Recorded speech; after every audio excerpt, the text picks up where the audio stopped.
Hello everyone, welcome to the SSOP High Roller final table. My name is Darrow Carney. I'll be doing commentary today. For those of you who don't know who I am, I'm a professional poker player from Ireland, also a coach, commentator. I've written 5 strategy books and I co-host the Chip Race podcast. You can see there the players on screen and the stacks.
See there the counts on screen. Chip leader has 130 big blinds.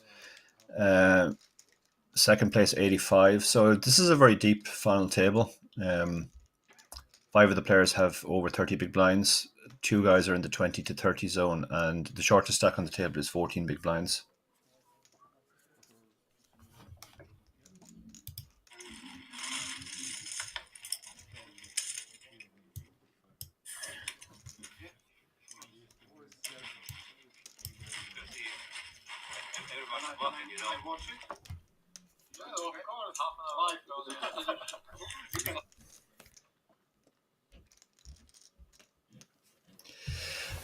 There's the prize pool. 9.5k for first, 6,000 for second, 3,750 for third, 2,500 for fourth, and the min cash 5th place is 2k. So we're not in the money yet, so that adds an extra dimension to this final table. Increased ICM, not just the normal ICM associated with a final table, but also the fact that they're still a little distance away from the bubble.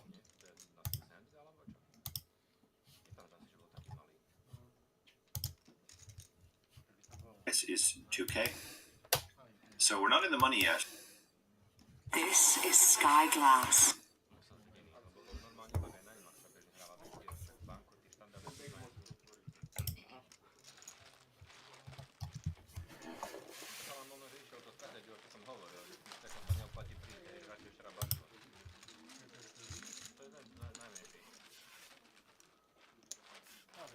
Hello to everybody joining us on YouTube. If you could click the like button, that would be great. And if you want notification of future streams, click the subscribe button and you'll automatically be notified every time we go live. So the players and staff are just getting ready to start now.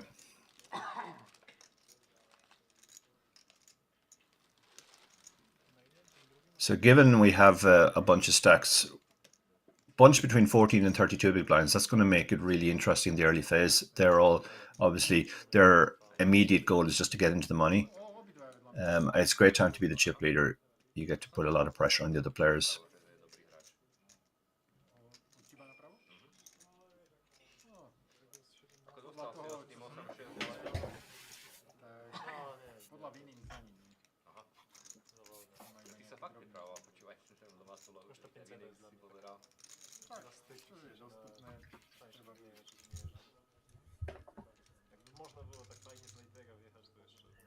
Quite a lot of big tournaments on in the Banco scene. There's always something on every weekend, so it's well worth subscribing on YouTube. We stream most weekends. I'm stepping in today for JJ Hassan, who normally does the commentary. JJ will be back tomorrow to commentate on the main event. But for today, we're concentrating on this high roller.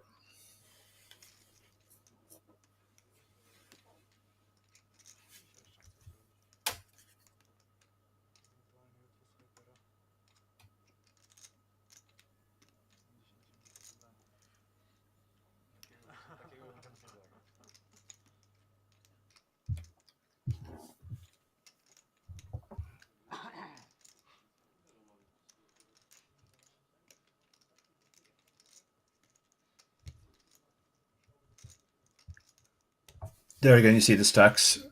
Chip leader with 130 big blinds. He's in a great spot. Also, second in chips, 85 big blinds.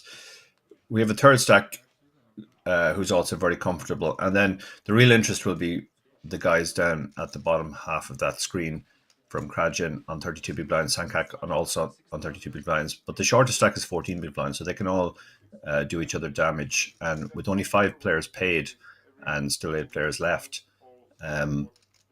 all of those players, as I said, their immediate priority would be just to try and make sure they get into the money.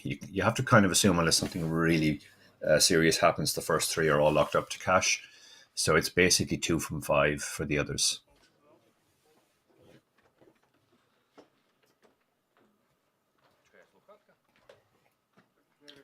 Looks like we have a slight delay before they get going.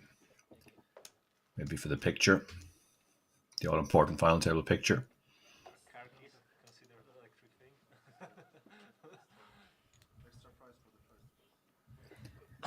As I said, my name is Darragh Kearney. I'm a professional poker player from Ireland. I've also written a number of books. One of those books is Endgame Poker Strategy, the ICM book, covering these sorts of situations. So if you guys have any questions for me in chat, feel free to ask as well. I'll be keeping an eye on the chat on YouTube.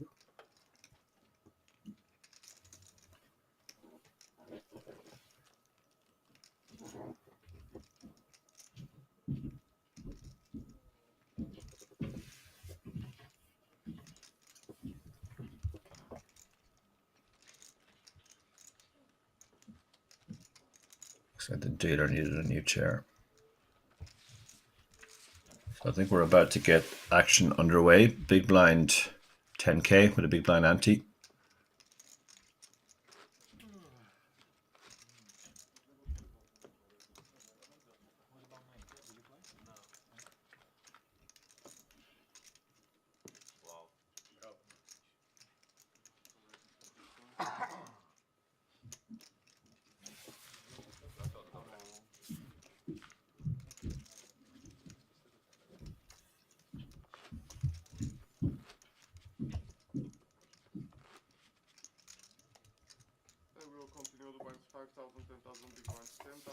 Button starting in seat 2.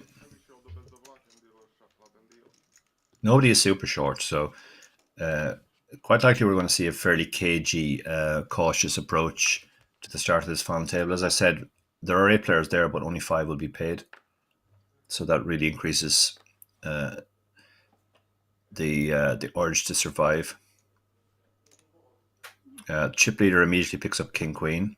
He can open super wide. The players behind really need a hand to get involved. Second in chips, Lelek has a very pretty hand. He's in quite an early position, and it is the chip leader who opened. So, yeah, I kind of like this fold. He's not really incentivized to play against the chip leader. Just wants to stay out of his way for now. And you see the rag ace folding behind. King 8 offsuit in the small blind, not really the kind of hand you want to get involved with. This is a short stack. He's only got 14 big blinds. He might suspect the chip leader's open super wide, but it is the first hand, so he has nothing to base that on other than general suspicion. And chip leader takes the first pot, extends his lead.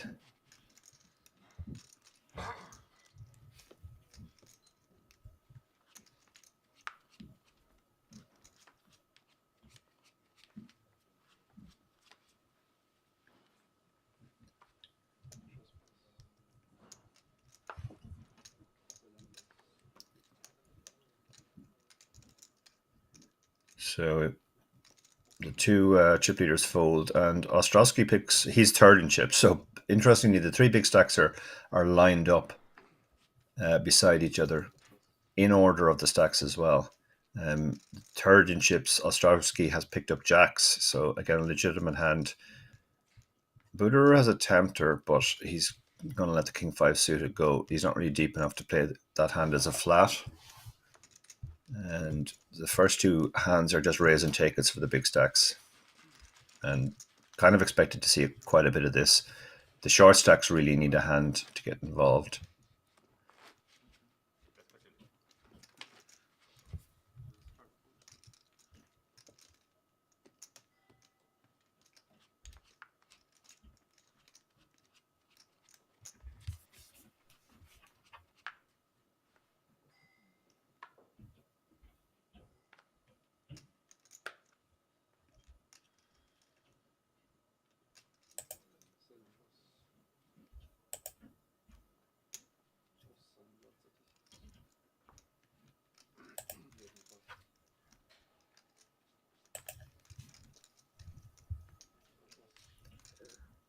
Ostrowski raises a second hand in a row. King 9 suited. Legitimate holding in this spot.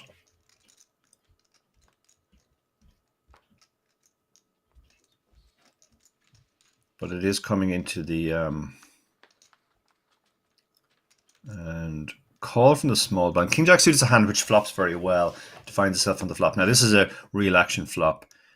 We have a double gut shot and flush draw. So monstrous flop for Ostrowski. So he's actually ahead, you can see, in equity, even though Kunishek has him dominated and has hit top pair. But Ostrowski has so many outs, he's actually favored here. So kind of expect the money to go in here.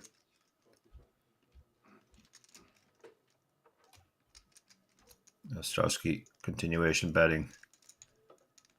Kunishek probably just wants to shove now. There's so many bad turn cards for him. He there's really no safe turn card. So yeah, he's going to stick it in. Ostrowski definitely has the equity to call. So it's almost a flip. Ostrowski, as I said, is actually the favorite here. He can hit a spade, a queen, or an 8. So many outs. That's not one of them. So now Kunishek a big favorite, but there it is on the river, the spade. So many outs. He got there on the river, and we lose our first player. Very unfortunate. Good hand to defend. Flop top pair. He couldn't do anything other than get it in. And just like that, we are down to 7. 5 paid us you may remember.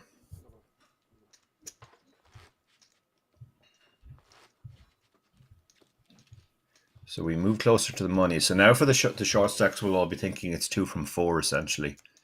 One of them is significantly shorter than the others. You can see down there at the end, Buder has 11 big blinds. But if he doubles up, he's right back in the mix. So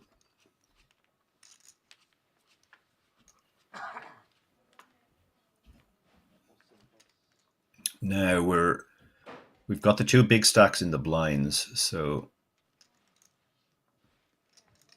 players probably won't be open. And Krajan, who is one of the comfortable shorter stacks, let's say, with over 32 big blinds, he picks up a hand immediately. I said they're not really going to want to get involved against the chip leaders without a hand. Obviously, there's no better hand than aces, so he won't be folding that. Buder is sitting there looking for spot, but 6-3 off is not that spot. Queen 8 off won't cut it either for another shorter stacks. Puchalowski, the chip leader, has a very nice hand in the small blind. King 10 suited. This is the type of hand you would typically flat because it just flops very well. 3-bet this hand, you'll tend to fold out worse hands and not the better hands. So it's a nice hand to see a flop with.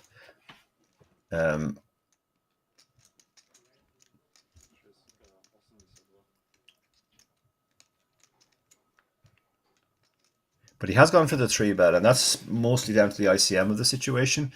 With the ICM, he probably feels he can get hands that he's actually in very bad shape against, like King Queen, King Jack, maybe Ace 10 to fold. So he's using the stack here. Krajan obviously is not going anywhere. He can just flat now and hope his opponent blasts off, but the pot's already very big. The pot's 134k, and he has 299 behind, so he might elect to just stick it in.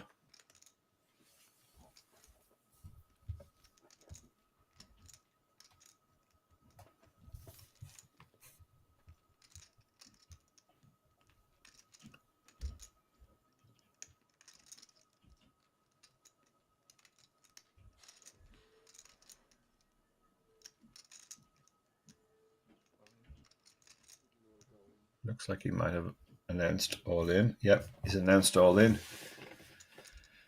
And snap fold from Puchalowski. Asked the question, got the answer. It was a legitimate hand.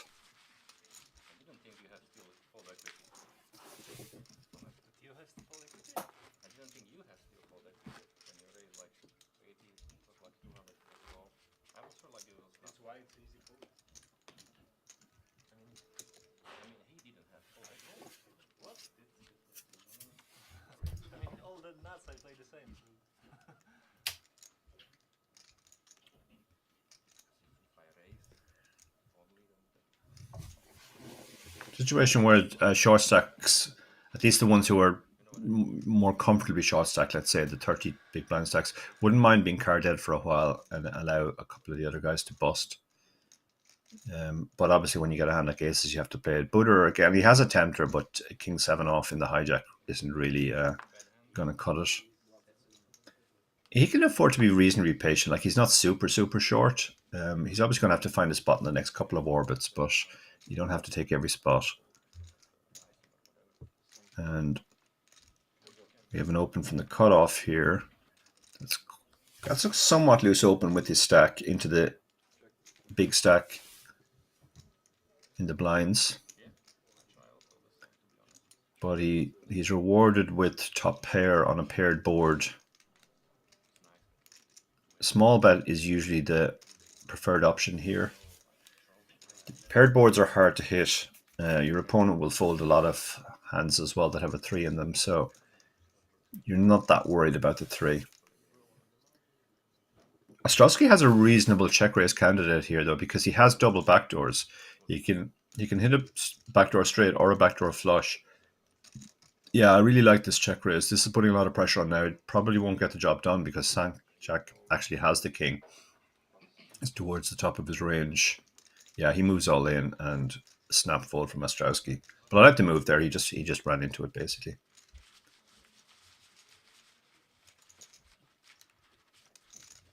I think I might have liked a flat there rather than an all-in. Flat, your opponent's probably going to continue a lot of turns, and then maybe that's the point to move all in, shut down his equity if he has any.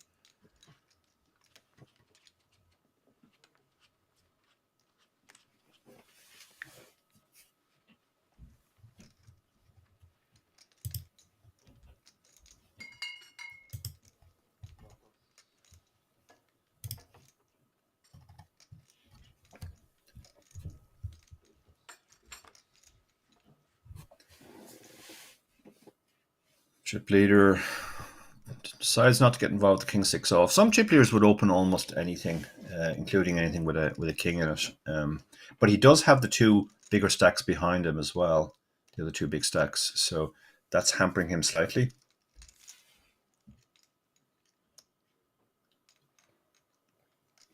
Now, like kind of similar spot.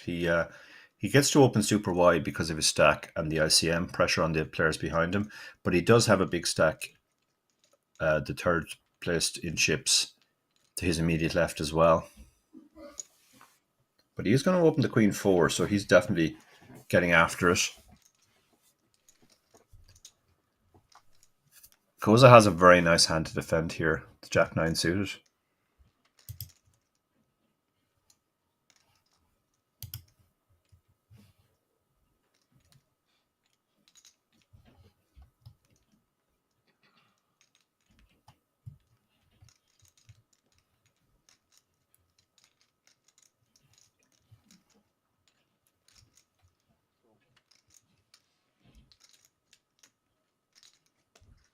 And he does make the call.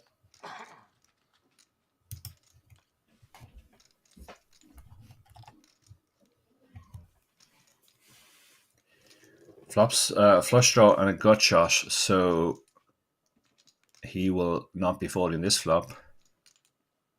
This might be a check raise all in spot again, similar to the one we saw. Queen four is awkward because you have a really bad queen, but he's probably going to fire out a small bet here just to fold out the whiffs.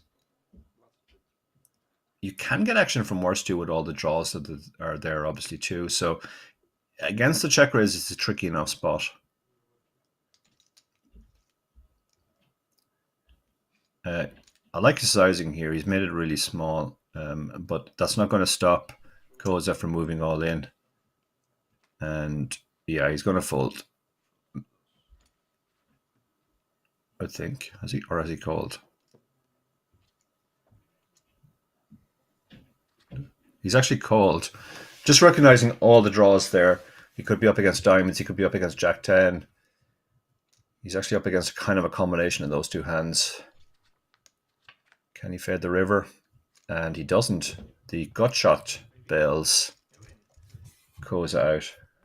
That was a huge spot. Yeah, the bet call there, just on that draw heavy nature of the board. Normally middle pair, terrible kicker. Not the type of hand you feel super confident stacking off against opponents who are playing tight because of ICM. But with all the draws there, jack 10 is open-ended, lots of gut shots, and obviously the diamonds for the flush draws. There's just a lot of draws, so he decided he's going to call off. Sometimes you'll be dead against a better queen, almost dead against a better queen or a king, but a lot of the time they'll be up against a draw.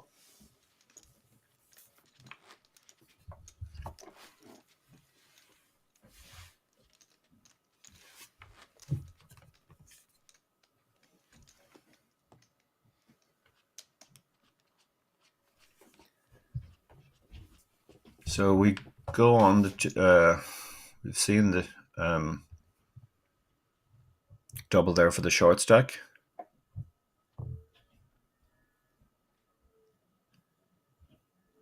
Buder really hasn't found a spot, and now he's under the gun, so he's going to have to let that one go. He's down to 11.5 bigs. He's going to have to post 2 of those next hand, so that'll drop him down below the 10 big blind zone. Ostrowski on the button has a very playable hand here. The queen 10 off.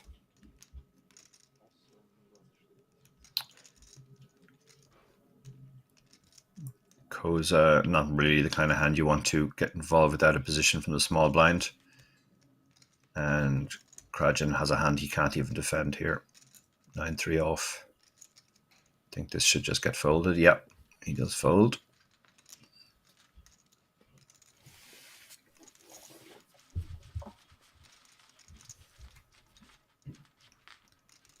Very high standard of play here so far, as you would expect. Nice sizings from all of these players and playing their hands and their ranges very well.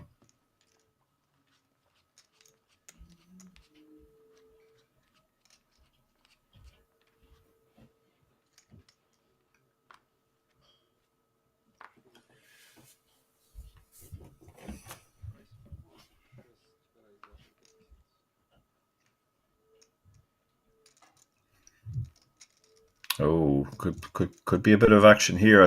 We said on the very first hand that Lelik not really incentivized to play against Pujalowski, the chip leader. But when you got jacks, you got to play. Will he just elect a flat here? Maybe. Yeah, he has, and this is because of the ICM of the situation. He doesn't want to 3-bet and get 4-bet. He doesn't want to play necessarily a big pot against the chip leader with 4 short stacks, 2 from the bubble. Koza has a tempting hand, and he's relatively deep, so he can also come along here. Kind of hand that can flop really, really well. Krajan has a tempter as well. This is a hand that plays very well multi-way. Jack 9 suited. Now, he's actually in terrible shape against the hands he's specifically up against, but he might be tempted to get him to join the party here.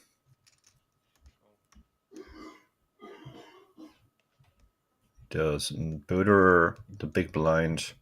He's getting such an amazing price here now. It's only 13k to call, but he decides he's going to get out of the way and hope there's some action between the other stacks. The collision effect, as it's known in ICM, when you're one of the shortest stacks, and if other people bust, it's great for you. You just get out of the way and let them hopefully collide.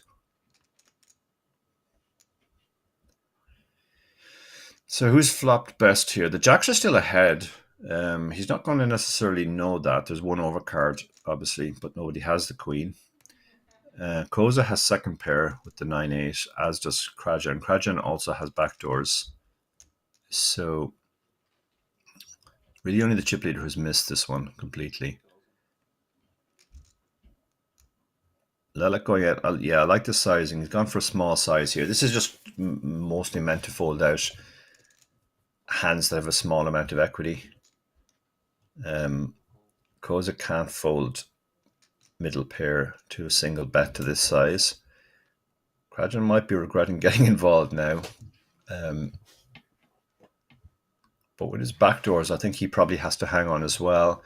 It's getting a little bit pricey now in relation to how much of it is his stack it is. And I think that's why he's let it go. He's just decided he doesn't want to bleed any more chips here. He figures he almost never has the best hand, so he probably has to hit his backdoors.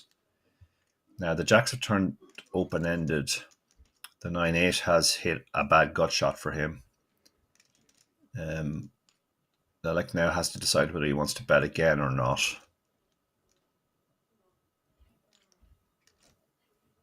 Hard to see much benefit to betting here. You're not going to get called by too many worse hands now. But it looks like he's going to keep the betting lead here. Maybe another small bet. Yeah, very small bet. 80k into 220, so just over third pot. Koza's not going to like this now because the 10 interacts fairly well with Lelik's range there. Yeah, so he lets it go. The small bet gets it done. I think his hand was good enough there to check call as well, so that might have been a way to get value from worse hands rather than betting yourself. You can see they're coming up from the 26th of November to the 3rd of December. You have the 500k festival main event. That's a 500k guarantee for a 550 buy-in.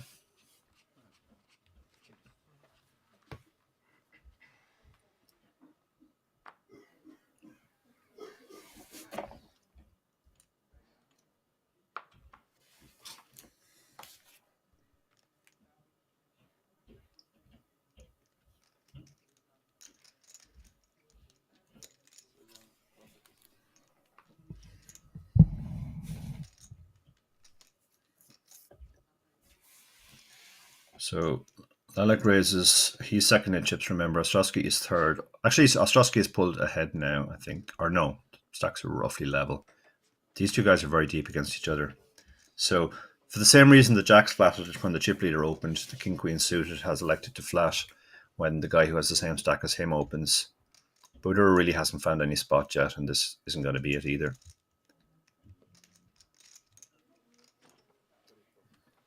He lets that one go.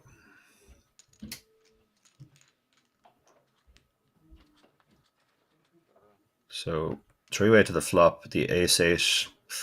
That's a risky hand to get involved with in the big blind. You're just going to be dominated so often. If you hit your ace, you could be in trouble. Now they've all missed Inglorious style here. So it will be interesting. This is a very hard flop to hit. There's no flush draw. The only straight draw is 4-3, which is very unlikely. Some gut shots with ace low card hands, but it's a very hard flop to hit. And I think that's why Lelek has decided to bet at it, trying to fold out the nothings. Ostrowski did have prospects. He obviously had two overs. He also had backdoor straight draw, backdoor flush draw, so that's why he's continued. If Lelek slows down now, Ostrowski might try to take it away from him here with a bet.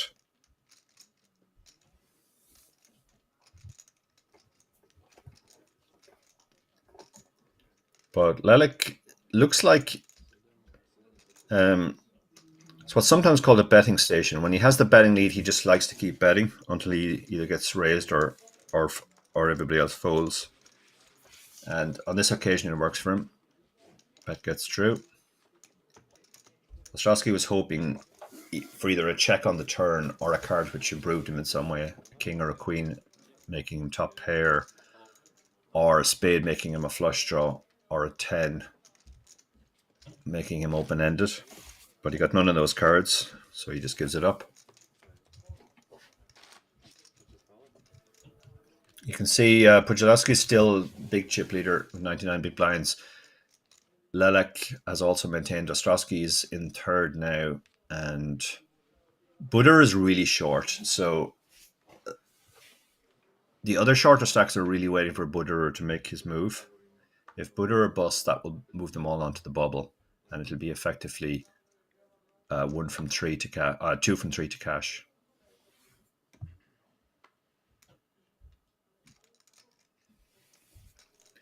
Lelek really getting after it so far. He's going to open the 7-6 suited under the gun into the chip leader's big blind as well. He opens this, he really is getting after it, but he decides to take a hand off, let this one go.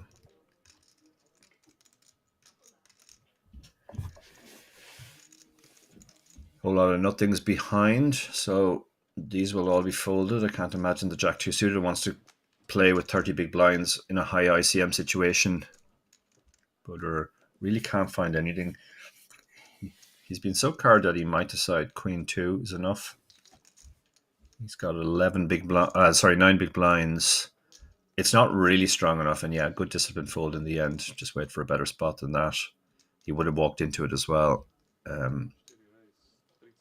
Jack with the ace jack. Now he does have the chip lead in the big blind. That's why he's going to take a fairly cautious approach, I think. He's raised to 31k. Now that won't get too many folds because it's only 2.5x. Pujalowski has an absolutely dreadful hand, so he might turn this into a light 3 bet. He might decide, okay, well, I don't really want to play this hand, so if I'm going to play it, I'll 3 bet and hope he folds, and if he shoves on me, I can just fold because it's such a bad hand. But he has decided he wants to play a hand in position.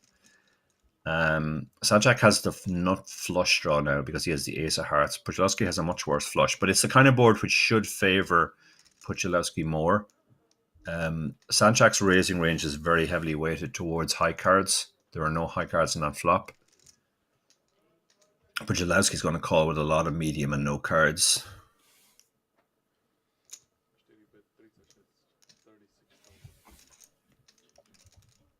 So, notwithstanding that, Sanchak has continued with the bet. Pujalowski with his immediate bad flush draw and some backdoor straight draws. Might not give up straight away. It looks like he's staring at his opponent though, so going for read. So he obviously felt, okay, well, I guess he has it. I'll just let this one go.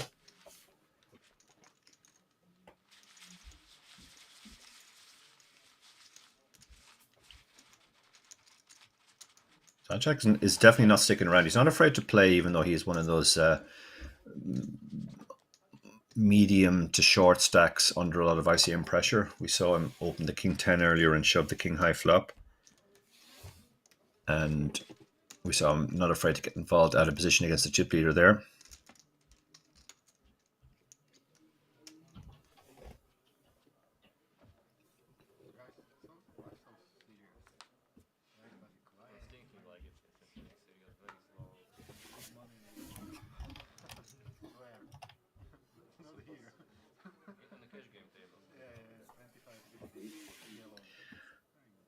Koza, the aces, just the hand you want to see.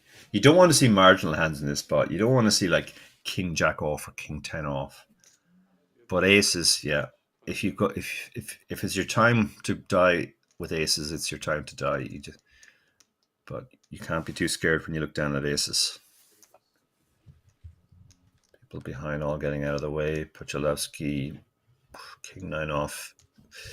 He did 3-bet earlier with the king 10 suited, also ran into aces and had to fold. So it's not the kind of table where you can really get too far out of line. Players are not playing too scared, and the aces just take the blinds there.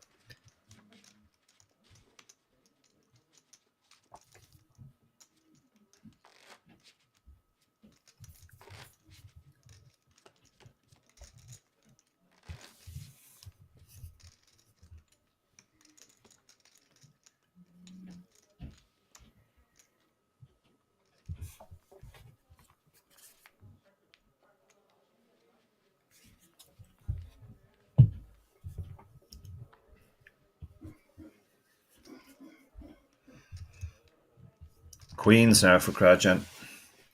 He's one of those, what I call medium to short stacks too. He's got over 30 big blinds, which means he's not in immediate danger, but he would very much like the bubble to go soon.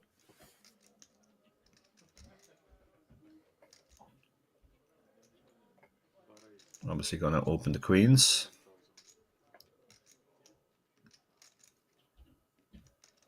Gone for a slightly bigger size here. Standard open has been 25, just over min raise. He's gone for 29. Buder has found the spot, and unfortunately, it's a bad one for him. But having sat there patiently, waiting, yeah, he's going to go with this. You can't blame him. A decent medium pair over a single raise. You would absolutely love if your opponent folds, but you would expect to be flipping most of the time when called.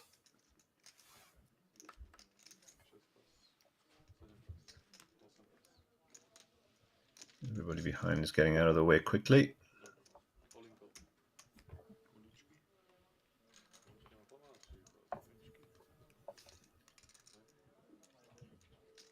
So he's going to need to find a 7 or lots of clubs. Significant dog here.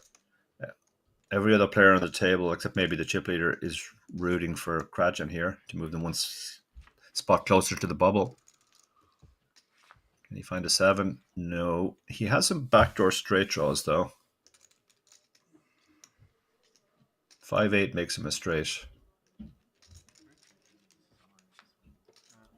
There's the 8. Now, the spade, the 8 of spades, it's a mixed card. It takes away some outs because it's a spade, and Krajan has the queen of spades. But he can now hit an offsuit 5 or 7, and he doesn't. And that is that for Buder. Frustrating final table for him. He was card dead. The very first hand he picked up, he runs into queens. And that moves us onto the bubble now. Always a super interesting phase of a tournament. Apart from the fact that this is the final table, this is also now the bubble. And you can see there, nobody is super short. The shortest stack on the table has 32 big blinds. So this could be a very protracted bubble. I played a bubble in Dublin last year. also a high roller, where the bubble was on the final table, similar to this, and the bubble went on for 4.5 hours.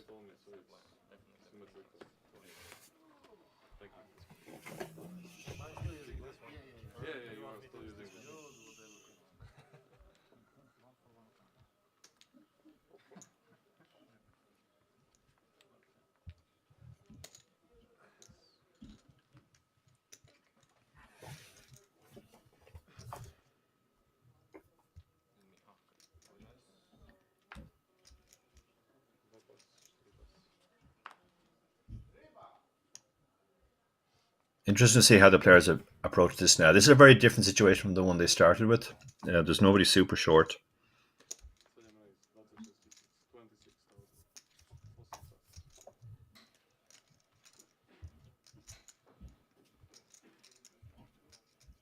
So Lilac, who has been the one player getting after it so far, opens the ace-8 off.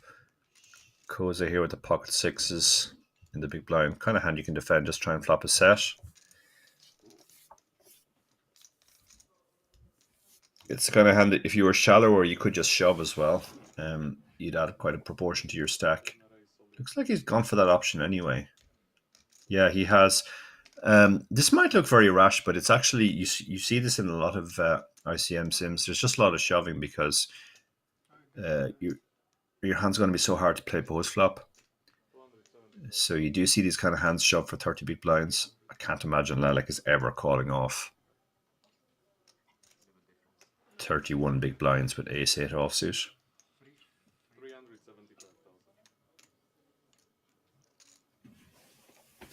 This would be a very non-standard call if he makes it, but he hasn't snap folded. The problem with a hand like ace-8 off is while you're in great shape against hands like sixes and sevens, fives that might do this, and some stuff like king queen, there's also all the better aces. But he's definitely giving this some consideration.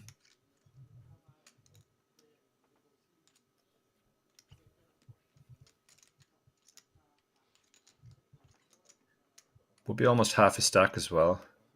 So if he called and lost here, he would be dragged back into the dogfight for who's going to bubble.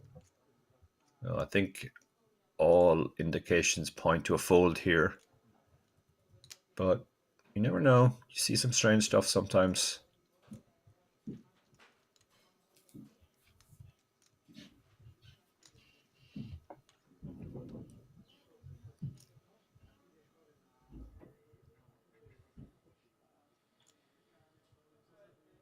He does seem to be genuinely agonizing over this decision. It's a lot of his stack, though. It really is. And you're just in terrible shape against all the better aces, as I said.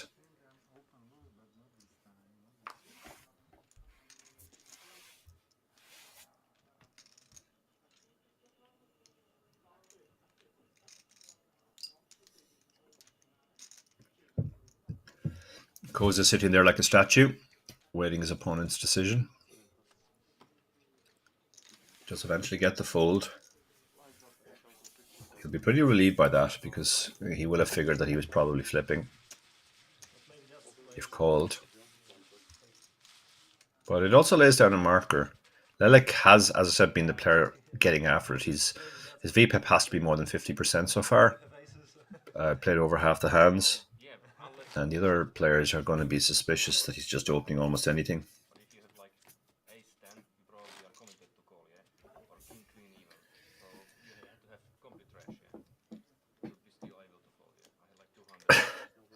A question from somebody called David Lappin in the chat. Loving the ISM Masterclass. Where could I get more content from the commentator, bearing in mind I don't like to read? I do make a podcast with somebody also called David Lappin, I presume.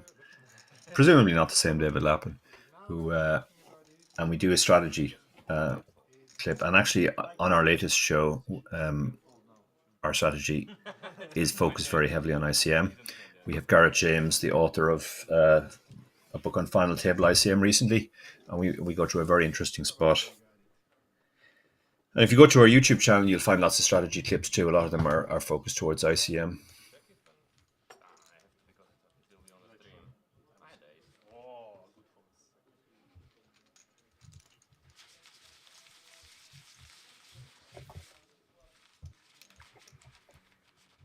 So coming up here early next year, 8th of February to the 15th of February, we have the 250k guaranteed Scandinavian Open Poker Championship. And the buy-in is only €185, so you have $250,000 guarantee on a tournament with a buy-in of only 185. Chance for a big payday there.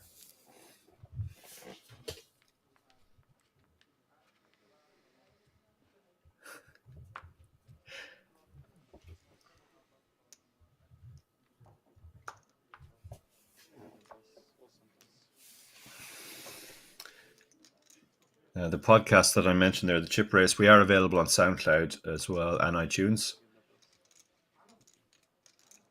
We tend to put out a show every 2 weeks or so. As I said, we usually have a couple of interviews. The latest show, we have an interview with Grafganger, the man who just won the biggest ever online tournament. And also our good friend Alex O'Brien, the writer. And we have Garrett James on the strategy segment.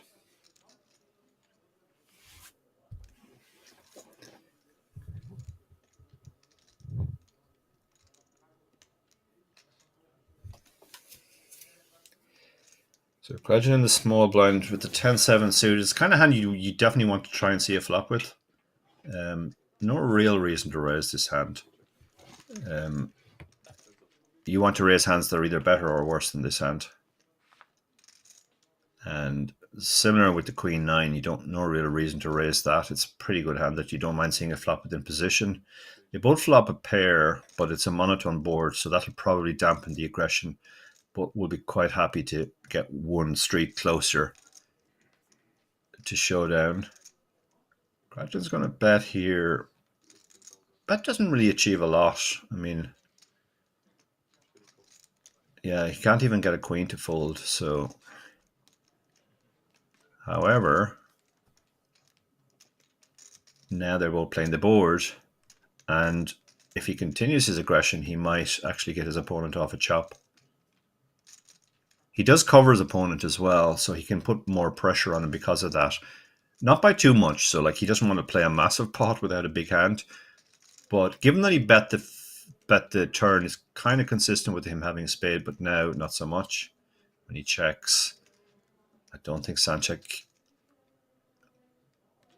he's probably trying to get... He's certainly thinking about can he get his opponent off a chop here. Yeah, it looks like he's going to go for it. Obviously, after that action, bet turn, bet call on the turn, he can have a lot of flushes as well. I mean, by flushes, I mean he has something higher than the 6 of spades, so he's not playing the board. But there's only... What is it? 4 cards you're worried about? Jack, 9, 8, 7. So it's kind of unlikely your opponent has one of those cards. So I think you probably just have to buckle up and call here, recognizing you're obviously never winning, but you're nearly always chopping. Yeah, the Jack of Spades would of course be a royal flush, as David Lappin has pointed out in the chat, and kind of think the Jack of Spades would usually bet the flop though. Maybe not with the ICM pressure, but...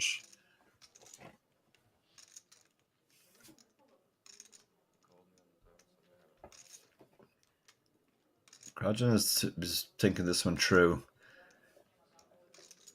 I didn't like the turn bet at the time, and I like it even less now because it put him in this spot.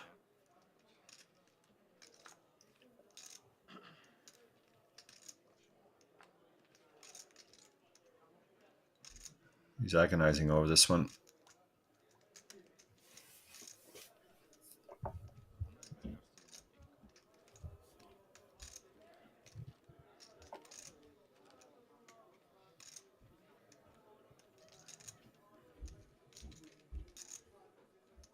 Opponent looks very, very calm, it has to be said, for a man who's on a stone cold bluff. But he obviously knows that the worst that's going to happen is his opponent's going to call and he's going to be chopping. And he gets someone through. Larceny there. And the two players so far who've really been getting after have been Lelek, they're in seat 5 of 6 as you look at it, and that man Sanchak in the middle. He has not been playing cautiously despite being one of the medium stacks.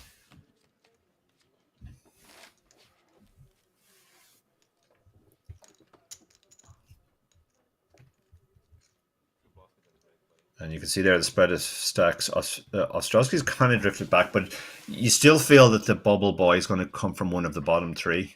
Imagine Sanchak or Koza.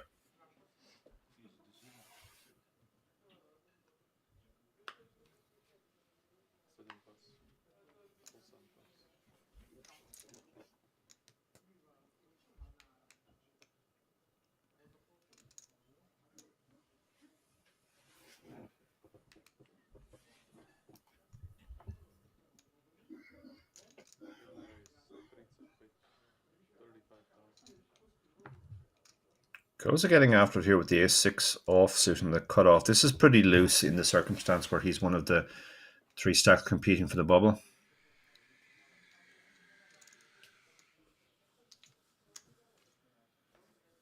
Krajan shouldn't really be getting involved with the ace-3 off. This is a very mucky holding, even in position on the button against the late position open, and he does let it go. And sometimes you walk into it, and Koza has on this occasion. Now, these players have a bit of history in that Koza opened aces as it happened in Pujalowski 3-bet with King 10 suited and had to fold to the shove. So this is a great spot for Pujalowski now to pick up kings, 3-bet again, and maybe get shoved on again. This time be happy enough to call the shove. So he has gone for the 3-bet.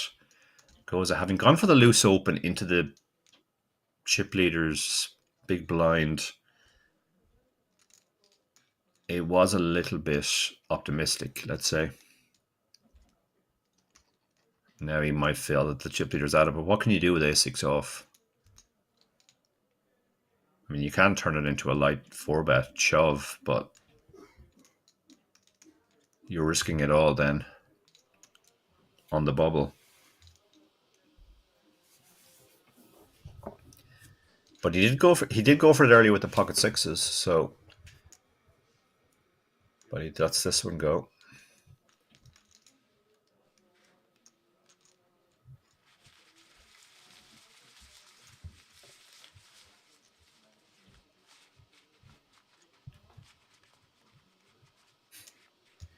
David Lappin in the chat says rumors you have Jamie Cassetter and Tobias Lekness on the next show. Killer lineups worthy of a GPI award, in my opinion. Yeah, we did two great interviews. Particularly like Tobias's interview, I have to say. Tobias is the mixed game GOAT, in my opinion, and he gave us an amazing interview just on mixed games and poker in general. So check that one out.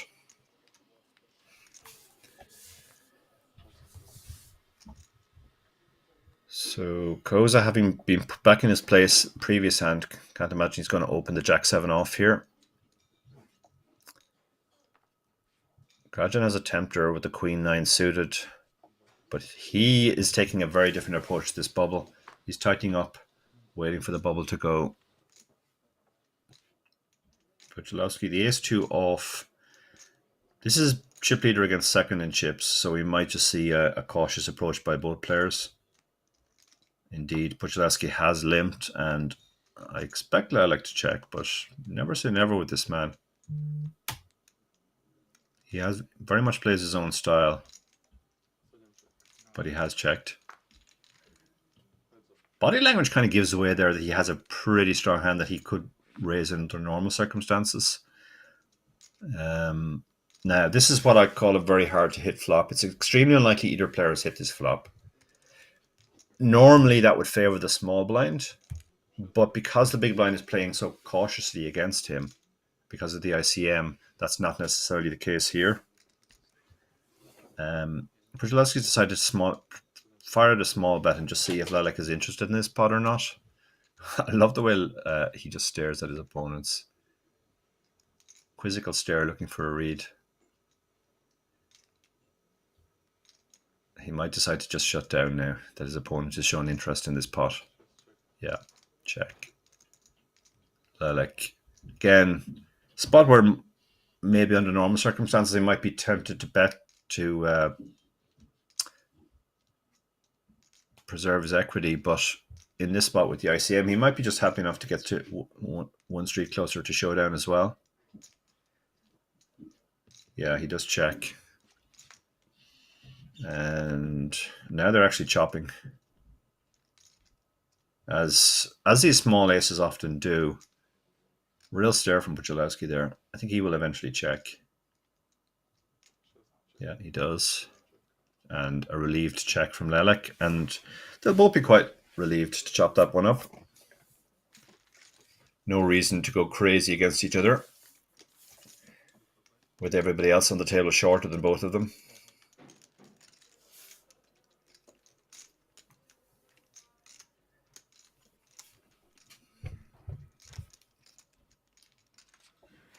So essentially all that happened there is they chopped up Lelek's big blind ante.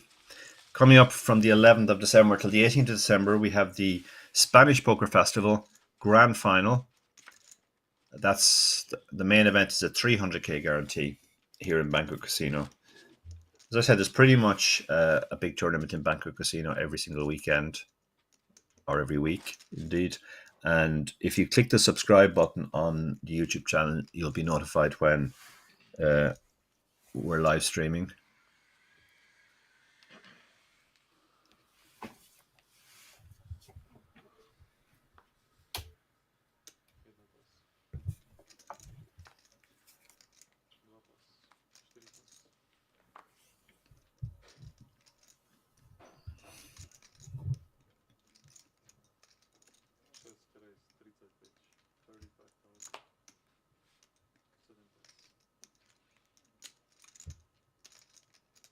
Puchalowski, the chip leader, opening up the ace-5. Perfectly allowed to do that on the button, even if you weren't chip leader.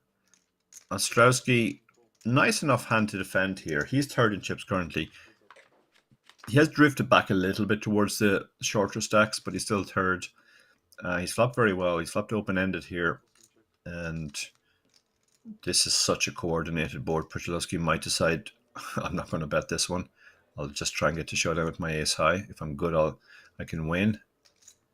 There's a lot of worse hands can give me trouble on this board with the check raise. But he has decided this is just a fold your nothing bet. If you've completely whiffed this flop with something like 5-4, just fold.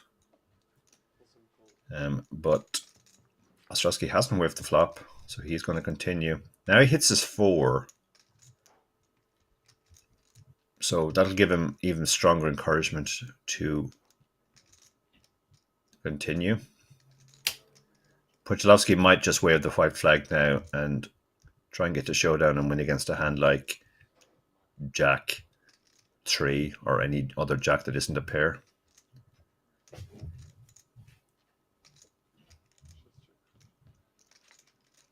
He does check, yeah, I like this. Just try and get to showdown and try and win. Now he does have the ace of clubs, which is the nut flush blocker, but it's a paired board and the ranges are wide, so it's not as significant as it would normally be.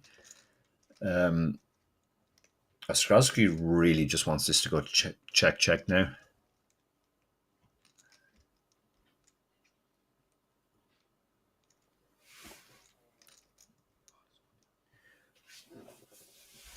This bet doesn't achieve a lot, really, other than maybe cutting off a bluff.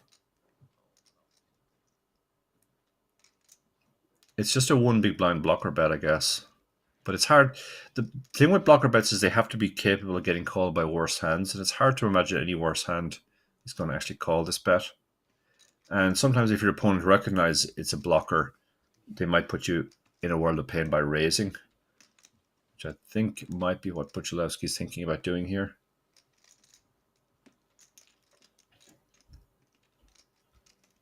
The only thing Puchalowski is really beating now is a 7 or a jack that doesn't have anything else. That's just making a weird bluff in the end. Yeah, I quite like a big raise here now. That would really push a lot of Ostrowski's hands in trouble. But in the end, he just flicks in the call just in case the guy is turning a weird 7 or a weird jack. So I didn't see too many worse hands that would call, but he managed to find one. So the blocker bet achieved its objective, stopped his opponent from making a big bet, and actually got value from a hand that probably was going to check behind.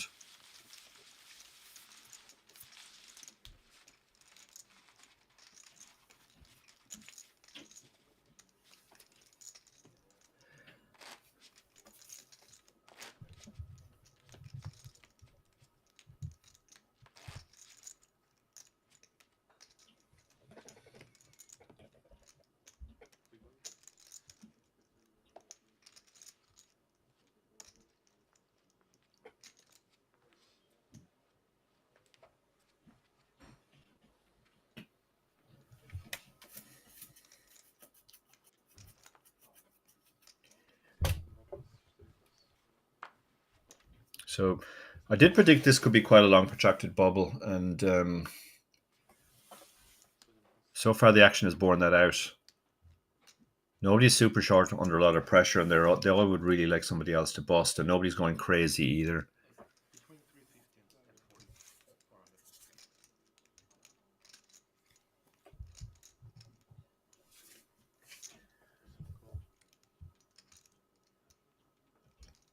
Just limping in here with the Jack 2 off. I mean, this is the kind of hand you'd normally just let go, but given the ICM of the situation, he probably feels he can put pressure on his opponent post flop. 10-2 off's a horrible hand to look down at in this spot. Under normal circumstances, without any ICM, you might even raise this hand because you don't mind folding it to a limp re-raise. But with the ICM, I think he just wants to check and see what happens. Bub flop gut shots. Strosky does have the backdoor flush draw as well, and has the best hand with Jack High quite a lot here too. And yeah, that's why he bet there. Basically, just his equity came from a lot of different spots there. The backdoors, the Jack High actually being good some of the time, and the immediate gut shot. His bet was really just to designed to fold out the nothings, but even the nothings have equity against you, so it's useful for you when they fold. You can see there the new stacks now. Strosky's actually moved into a marginal second place now ahead of Lelek. They've been the two of the more active players so far. Puchalowski, the chip leader, hasn't really stepped out of line too much. I think a lot of that had to do with the first few times he tried to step out of line. He got put back in his place. Now he did run into it in both on those occasions. And then the other three stacks are really probably competing against each other to bubble or avoid bubbling.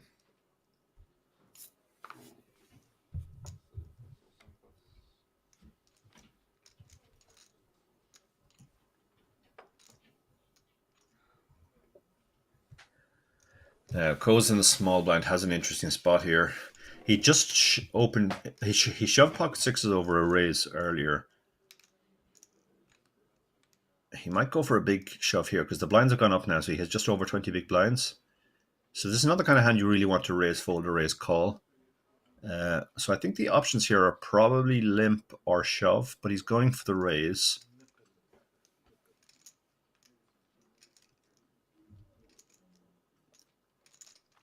Krajan can definitely defend this. This is a very nice hand. No real reason to raise it. The raising range in the small blind is usually polar, very good hands and very bad hands. And when you have a middling hand like 10-9 suited, there's no real reason to 3-bet it because it's a very nice hand. It can actually crack the top hands. You can see even against Ace-4 suited, it's got 47% equity. And it's going to be ahead of the really bad stuff. So plays very well as a call. You also get to apply a lot of ICM pressure. Okay, so Koza, the too high card nature of this board means it's a good board for him. So he might decide to see bet this.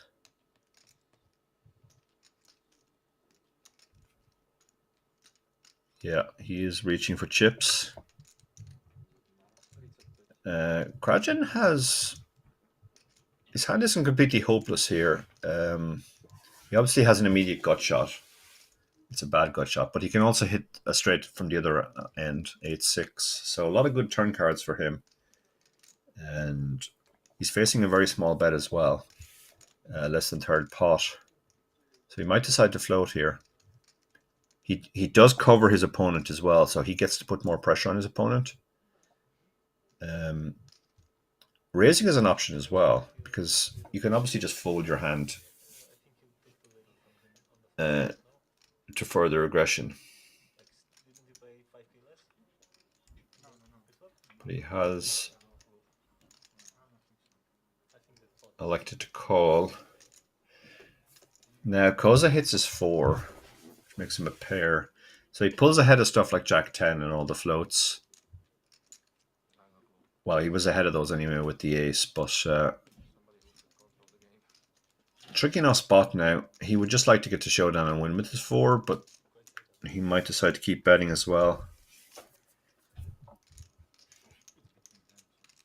When you bet again, you're mostly just folding out the nothings, most of which is said you're already ahead of. So your hand doesn't have a strong incentive to bet, but a lot of players like to keep the betting lead once they start betting. And they will get the job done on this occasion. You can see a kind of relief gulp from him there. He didn't really like the spot he got himself into in the end. And that's one of the problems with raising from the small blind. You kind of bloat the pot from the start, and then you see bet the flop, and now it's even bigger, and you hit a pair on the turn, and you feel you have to bet again, and you're sitting there with bottom pair, and the pot's way bigger than you would like for bottom pair.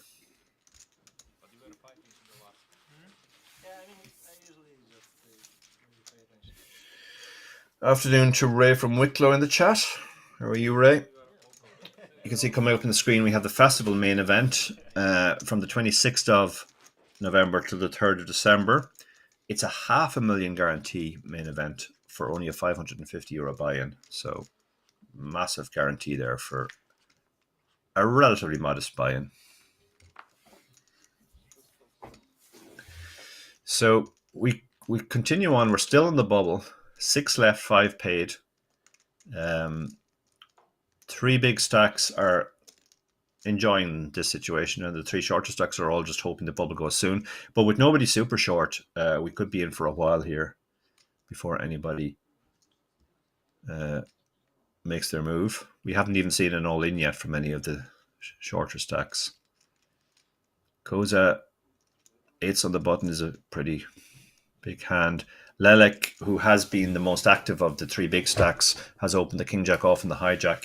We saw Koza just shove pocket 6s from the small blind over a Lelek open earlier. Pocket ace is obviously stronger. Blinds have gone up, so he's got less than 30 big blinds now. It would be a very clunky shove. And also there are 2 players still to act. But awkward enough hand to just flat 2 with the ICM. So this is actually a much trickier spot than it would be if it wasn't the bubble. He's gone for a 3-bet, and that's an interesting hand to do this with, because I can't imagine he's calling off if he gets shoved on, and he's not blocking the shoving range.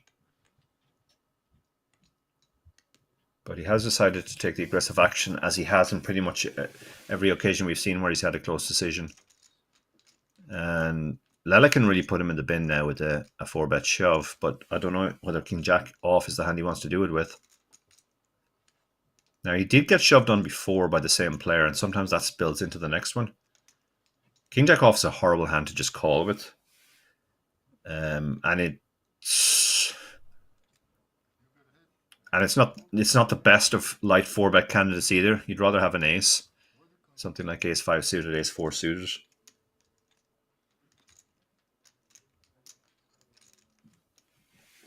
But you can sometimes in these ICM extreme situations use these hands as light 4-bets. You don't have an ace, but you are blocking stuff like kings, jacks, ace, king.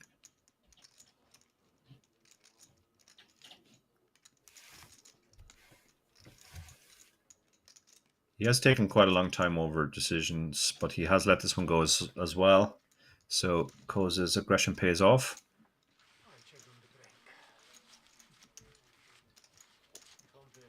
Pretty sure he was going to just release his hand if he got shoved on, but having seen Lelek fold to 3-bets before, he probably felt there was a high probability of success of his 3-bet there.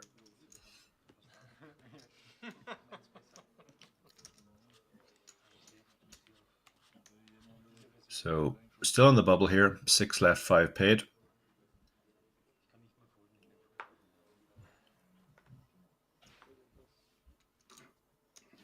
Ray asking, is the 28 big blind shove with it? Not really. It would be probably okay. Like, it's very rash, and you've got 2 players still to act as well. But we did see him shove 30 big blinds earlier, or more than 30. It was 31 with pocket sixes and get to fold.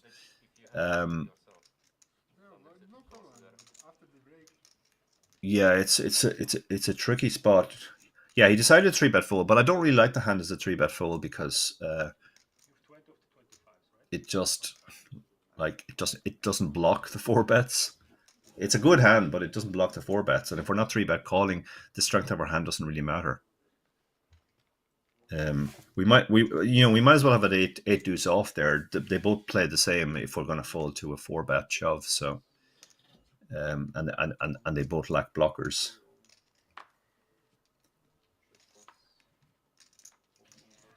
But if you think your opponent is overfolding to 3 bets, then and opening far too wide, it can be a reasonable exploit. So Sanchez decided to take not mess around here with pocket nines on the bubble. He's just open jammed for 26 big blinds. Doesn't want to get any action. Or sorry, he's reshoved from the small blind over the open. Koza, who has been the most active of the shorter stacks, now actually has a legitimate hand, but this isn't even a hand I don't think he can call off on the bubble.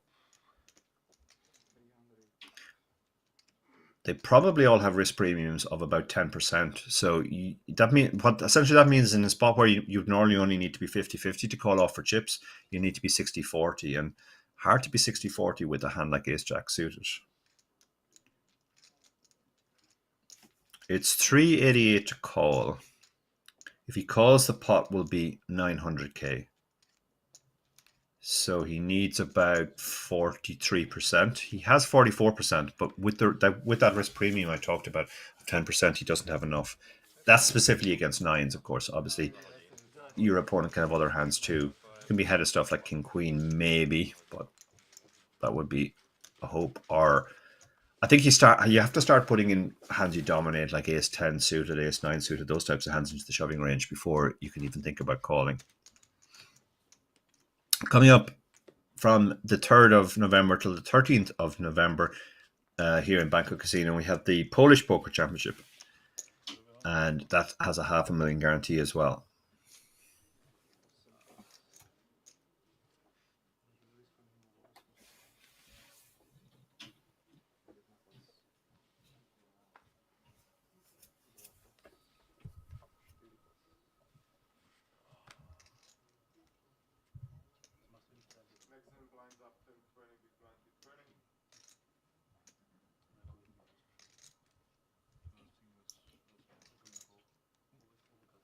So Chip Leader, who has been quite quiet now, he's been fairly card dead. And the first few occasions where he kind of stepped out of line, he ran into stuff. So that has maybe caused him to be a bit more cautious than chip leaders normally would, but opening the 3-2 suited there and getting the job done. So clearly he's ready to go for it in the right circumstances. He's still the chip leader there with 56 big blinds. Ostrowski has now up to 2nd place. He started in 3rd. He's moved ahead of Lelek. But again, nobody's super short. Like, the shortest stack is 19 big blinds. And actually the 2nd and 3rd place guys, they're kind of being dragged back into the mix now where they're not sure to cash either. So fascinating bubble with the blinds going up. Big blind now 20k, which is double what it was when we started.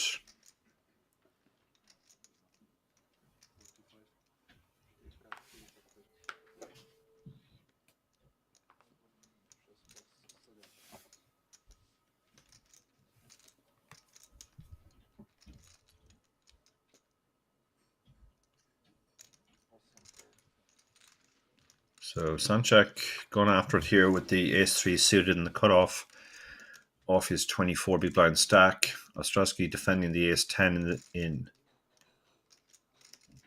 the big blind. Interesting flop. they both have enough to check here.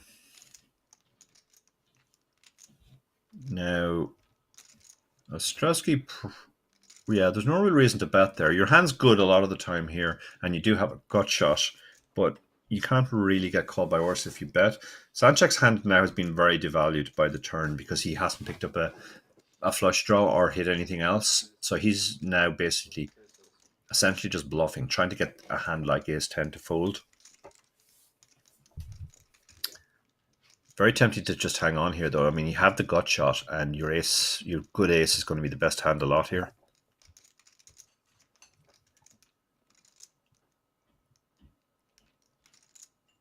Yeah, he's not folding.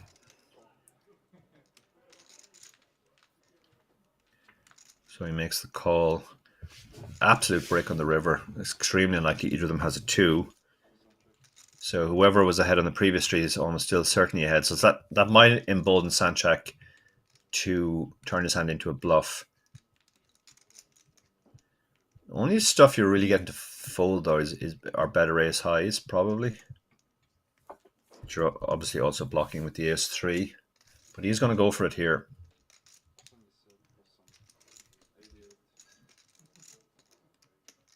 Now, Ostrowski has to ask him, like, what hand checks that flop and then gets interested on the turn? You would expect most of his Jack X to bet the flop. Doesn't improve too many other hands, you know. It doesn't put up any straight draws that weren't there already. It doesn't put up a flush draw. It's just a suspicious line now. In fact, a lot of the hands that would bet the turn for value to deny equity would check back on the river. So this is a very weird line. Yeah, he's really sniffed it out. That's a great call. The line made very little sense there. The actual value hands would bet the flop. And then some weaker value hands that just want to protect their equity would bet the turn and check the river. Betting the turn and betting the river made very little sense for any hand there.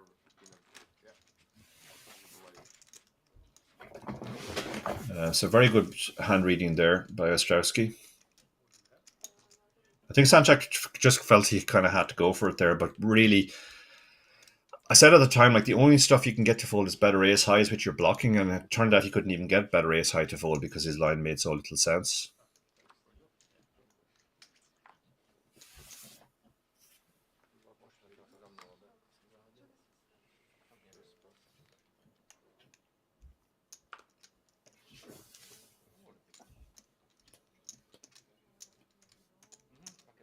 And that's quite costly for Sanchek now because he's one of the 3 shortest stacks, hoping not to bubble.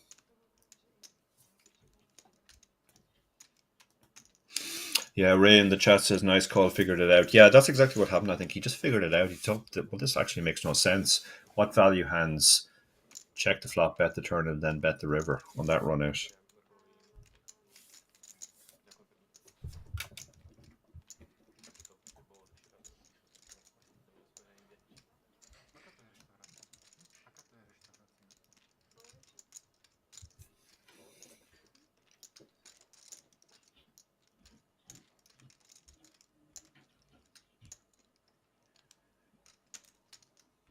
So Lilac opening on the button with the Queen 10 suited.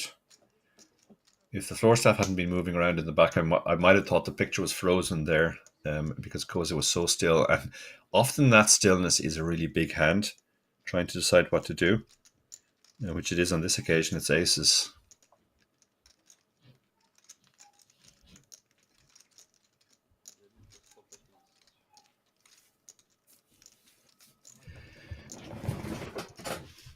Fold pre-ace 3 suited. Yeah, in the ICM extreme situations, like this is really extreme now because they are right on the bubble. You just have to tighten up your ranges. Depends heavily on the players behind, obviously, too, how likely they are. But we have seen quite a lot of 4 betting here. So already a very big pot. Now, Lelek has completely whiffed it, so that should be the end of it, unless he decides to get really creative here.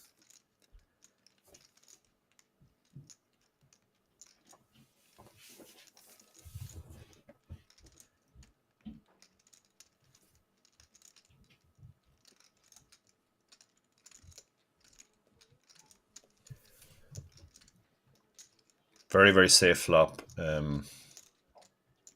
Tempting to check it there and just let his opponent bluff, maybe, but instead he's gone for a small bet.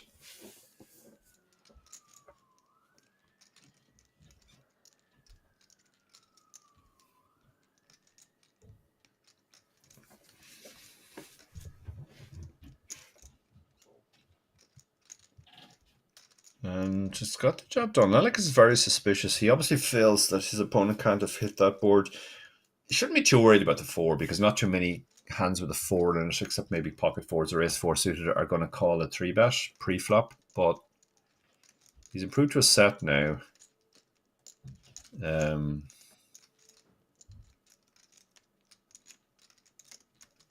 Probably praying his opponent has the case ace. That's really the only way you can get value here. Yeah, now he's gone for the check. Try and let his opponent bluff. Opponent is sitting there with queen high. This is a strange hand from Lelek because I'm not sure what he's trying to achieve here. He's just kind of hanging on, but then he had no real plan to bluff.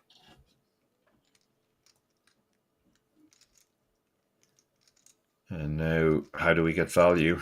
Well, he's hit the 10, so he might actually get value now.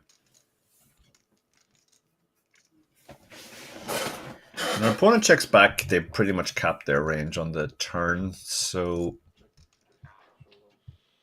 Oh yeah, he tried to get him to bluff again, but because Lelek had hit a pair, he didn't bluff, and doesn't show his hand either.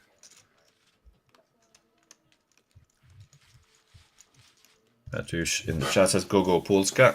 Looks like we have some Polish action here in the Slovakian Poker Championships.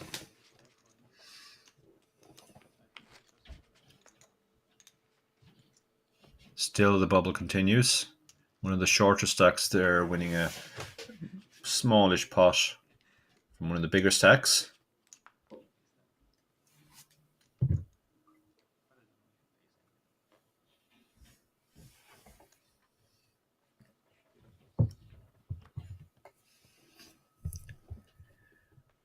So Bratislava has been not really stepping too much out of line. As I said, the first few occasions he did open wide, he ran into it. So he's been chilling since then, just enjoying his chip lead. Lelek, on the other hand, has been going after it. Hasn't really worked out for him because he started second at chips and now he's been dragged back into the dogfight not to bubble.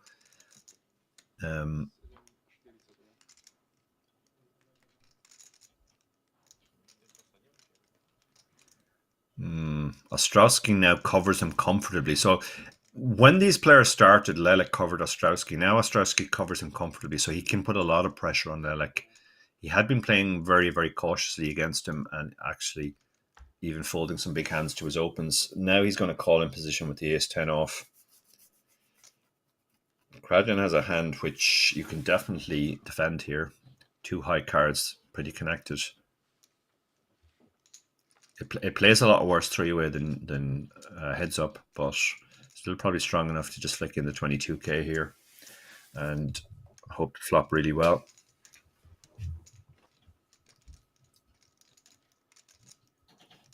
It's not really a hand you want to turn into a squeeze, I don't think. Doesn't block any of the hands you're hoping not to run into.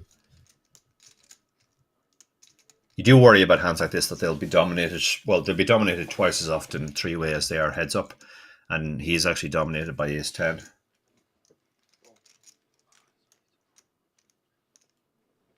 But he does make the call. Could get into trouble on a 10 high flop, obviously. It's not a 10 high flop, but they both make middle pair. Lelek has backdoors to go with his ace high. So Lelek has tended to just keep betting when he has the betting lead. If he checks here, it'll be the first time he hasn't bet with the betting lead. He looks pointedly at the button. This does hit the button's range fairly strong, the jack and the 10. Yeah, so he does check. Good awareness there that this hits the button's range. And Ostrowski also recognizing probably that this hits his range very well. His hand does benefit from getting people to fold. It's quite vulnerable, even if it's the best hand right now, as it is. Now, against the two hands he's up against, he's actually in amazing shape because he's dominating both of them. But he's not to know that. If you can get even a pair or king high or queen high to fold, it's a pretty good result. Cradgen's in a tricky spot now. Again, it's a lot of his stack, and this is one of the reasons why you just have to be a lot more cautious calling pre-flop in ICM extreme situations with hands like this that kind of flop these kind of mediocre pairs a lot, and you don't really feel great about putting a lot of chips in.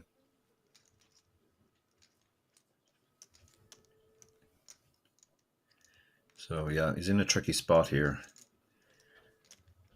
He could have avoided by folding pre-flop, but you can't blame him for just putting in just over one big blind. Now he's going to have to leak a few more big blinds to continue. Lelek quickly folds his nothings. King's an interesting turn card because now Cradgen is open-ended. Ostrowski has picked up a gut shot as well. This could just go check. They both kind of want to get to showdown, or at least get to the river, potentially improve. King is a bad card from Ostrowski's point of view because it interacts with a lot of the hands that Cradgen would call. Cradgen would play King Jack, King 10, King Queen this way.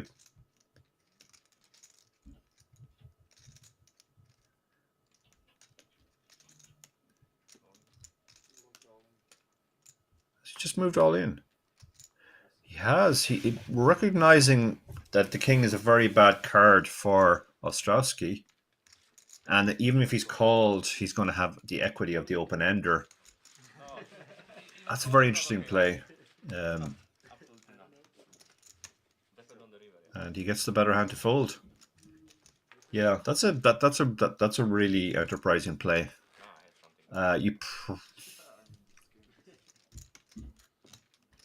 You might even get a jack to fold sometimes. You can certainly get the 10 to fold.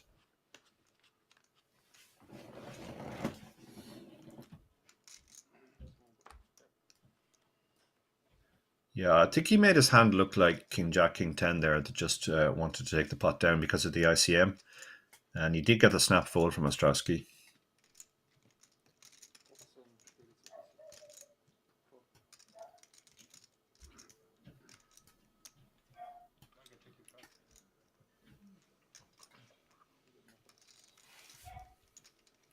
He has been one of the more cautious players so far as well, so he will get more credit for that move than, say, either of his neighbors.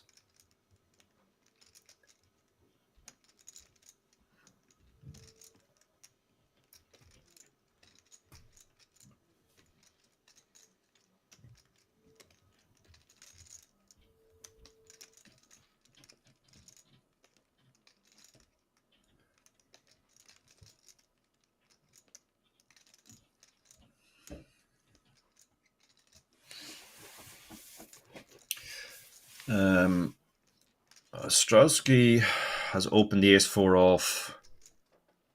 As one of the two chip leaders, he gets to open super wide. That's a bit wider than normal in chip EV terms, but with ICM, he gets to open more ace-x. Cradgen, tricky spot with the ace-9. Hand that flops pretty badly. It's going to be ahead of the opening range, though. So, yeah, he might have liked to turn this into a light 3-bet. There's a lot of logic for doing that. Kind of hand you can easily release if you get shoved on. But it does block the hands that shove on you.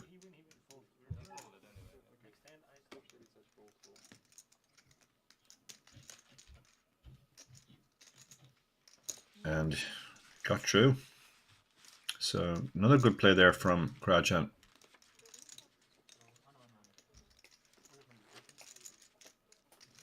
Ostrowski looks like he's stewing a little bit. You sometimes get this at live events where you lose 2 or 3 pots to the same player and it starts to feel personal. But you have to just stay disciplined in those spots and just remember, it's a strategy game. There's a lot of talk about how poker is a game of where you play the player, not the cards. Don't fully subscribe to that theory. It's a strategy game where you play your strategy, they play their strategy, and if your strategy is superior, you will win in the long term.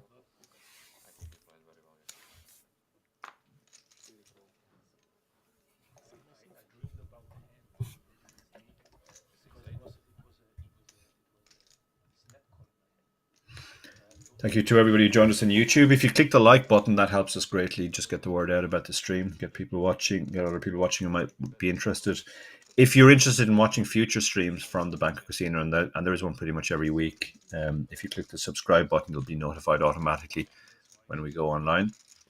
As Buchikowski picks up another pot, just quietly going about his business. I really like the way he's nothing too flashy about him, but he has gone about his business very well. Taking no major risks, maintained his chip lead.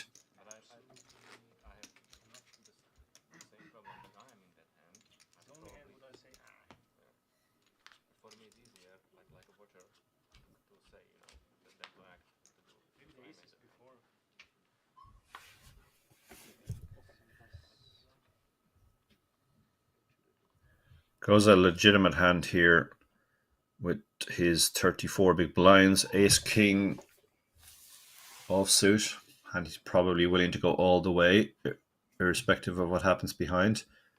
Kind of hand, it makes a really good 4-bet shove off this stack. So you open this hand kind of hoping somebody 3-bets you, and then when you 4-bet shove, they just fold and you win a really nice pot.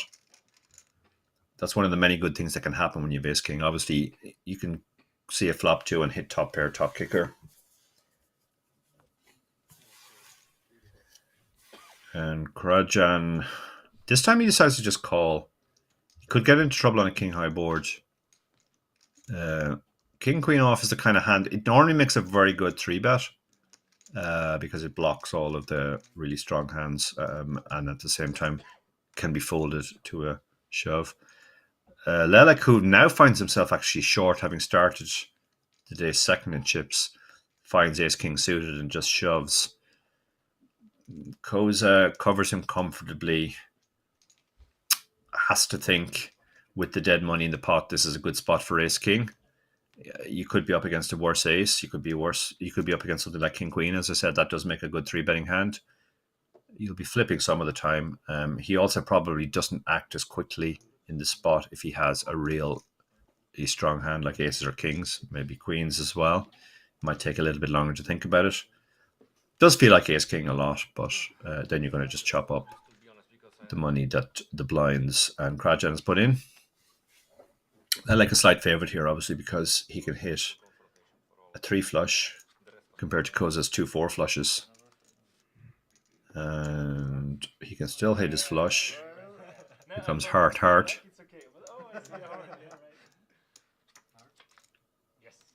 And now it's to chop it up. They'll both be quite relieved. Chopped up Krajan's money there.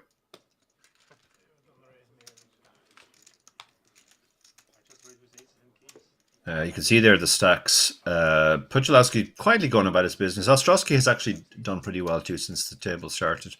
We saw him lose a couple of pots there, but he has actually improved his position. He started in third. He's now second. Koza was one of the short stacks, is now third. And then Sanchak now has drifted back. He played his what I call short to middle stack aggressively, and it didn't really pay off for him. And so now he finds himself significantly shorter than the others. So he's a strong favourite to bubble now. But the ones just above him won't feel great about their spot just yet. They'll want him to bust quickly. The interesting one is Lelek, who started the day second in chips, and now even after that last pot, which he chopped with Koza, still finds himself second from the bottom. He has been by far the most active player, and it hasn't really worked out for him.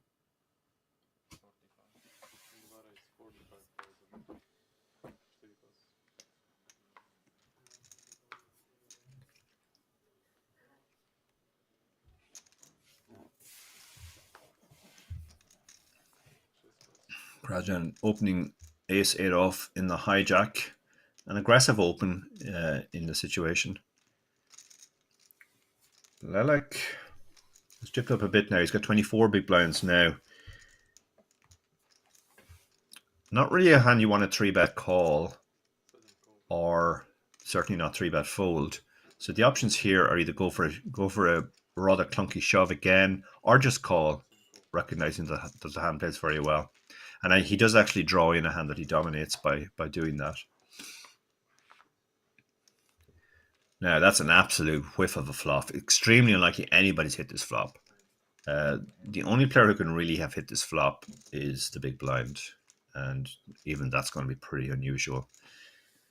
So, small bet will get the job done a lot on flops like this. You expect your opponents to have missed pretty much all the time. You have the stronger range pre-flop.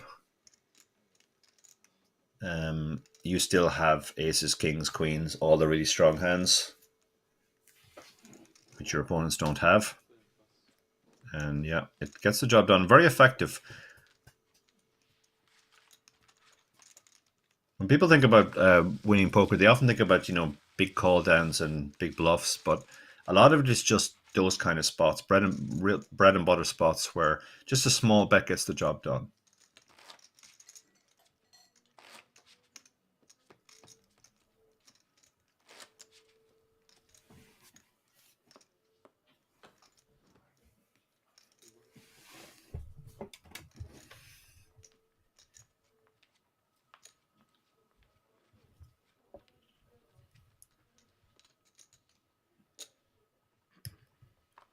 So we're still on the bubble here. 6 left, 5 paid.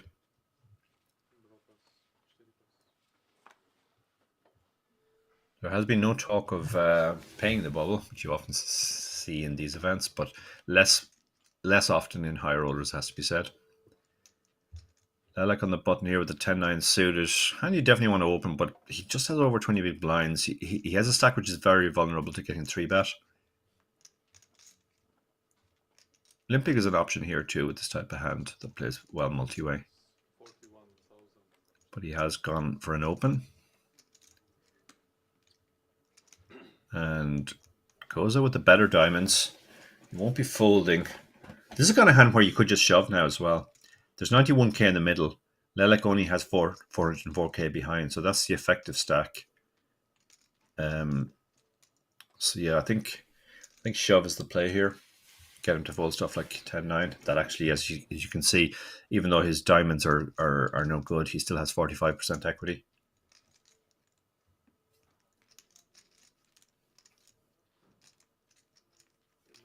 But he has elected to call.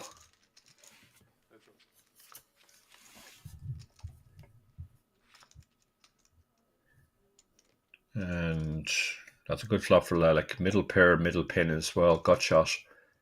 Koza has just a gut shot.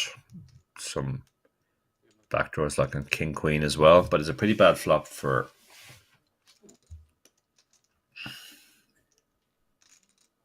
This is why I prefer shoving pre-flop, because now you're playing out of position and you're going to have a lot of unclear flops.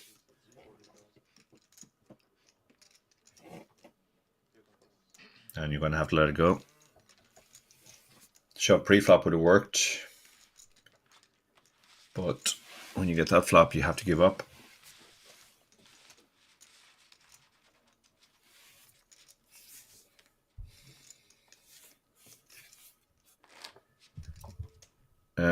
Coming up from the 11th of December to the 18th of December, so just before Christmas, we have the Spanish Poker Festival.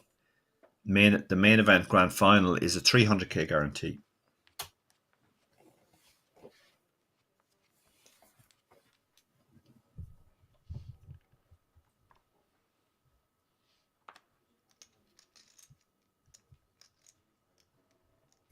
So Sanchak, who has been, as I said, he was the more aggressive of the short to middle stacks. He's going to open up the 2 high cards under the gun. But he's going to run into queens on the button.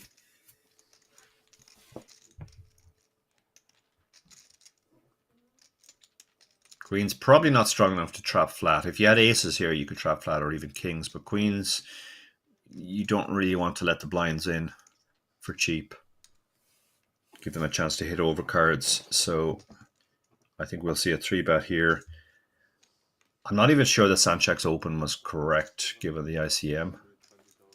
It feels close, but I think his stack is so susceptible to 3 bets.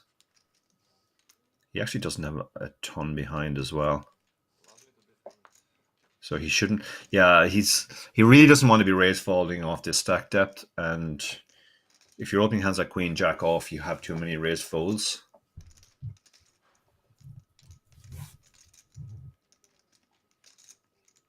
I mean, he has no real fold equity in the shove either. So he's just in the. Oh wow, he's going to just call here. Well, if he flops something, he's going to be in trouble. Queen or a jack on the flop could spell the end, and there's the jack. Yeah, I think that was a frustrated call pre-flop, a frustrated open, a frustrated call, and he's going to get the bad news. He's in terrible shape. He's 5%. He's drawing to a jack.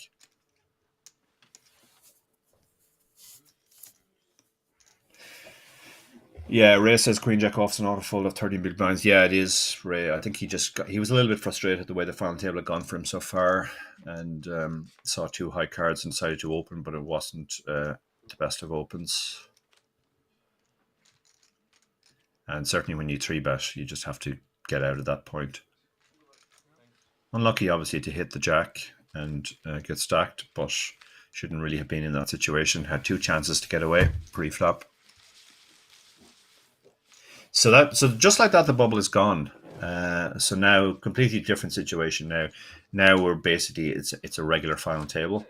5 players left. Yeah, I think the reaction of the players is a little bit unsympathetic to the man who just left. There is he kind of lost his mind there vibe to the players that remain.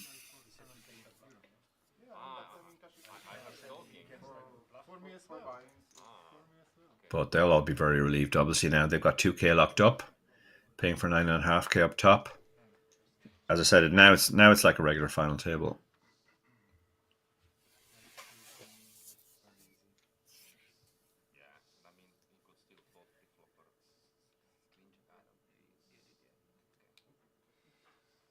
Goes on the button, 32 big blinds. Got a king. This is a loose open for sure, but he has been very loose so far. Rajan has a really nice hand in the small blind. You can certainly call here, even with the ICM in the situation. It just flops so well, this hand. Your calling range in the small blind tends to be what I call grouped around the diagonal, which means it's a lot of pairs and it's a lot of pseudo connectors, which, when you think about the traditional grid used to represent ranges, are adjacent to the diagonal.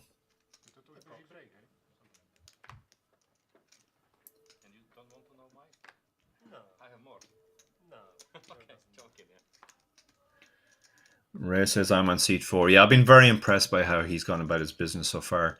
He hasn't been crazy aggro like a lot of people think they have to be with the chip lead. He's just maintained the situation very well, but he has picked good spots as well. And I expect that to come into even more focus as they get short-handed.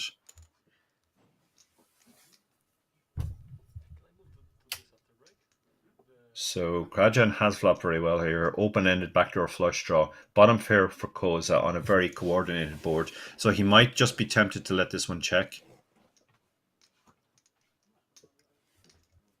Kind of board you're going to get check raised on a lot, and you really don't want to get check raised with your hand. So he has decided to check. I like this.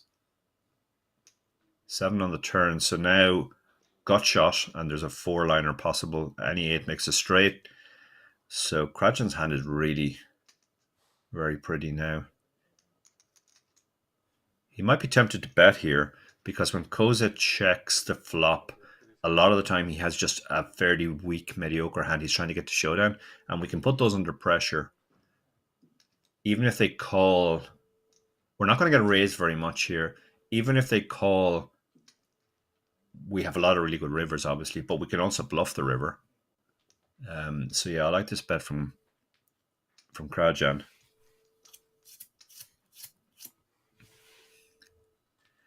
Koza decides he can't fold to just 1-bet, but I don't think this is a 1-bet plan. And now This is definitely a bluff opportunity.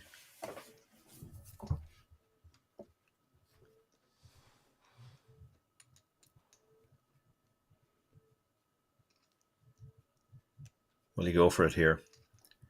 He knows his hand is no good.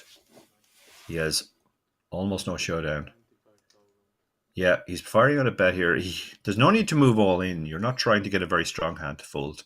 You're just trying to tell a credible story that you can beat something like a 6 or pocket 5s or an ace high. And yeah, I really like this bet here. It's a small bet, so it looks like it screams of value. And often when you break down hands like this, and the guy does have value, and the other player still calls, you get players saying, "Well, that's always value because of that size." So if players interpret small bets as always value, there's a lot of upside to using that size as a bluff on a board like this, because your bluff doesn't have to work very often for it to be profitable. It doesn't have to work even half the time or anything close to half the time.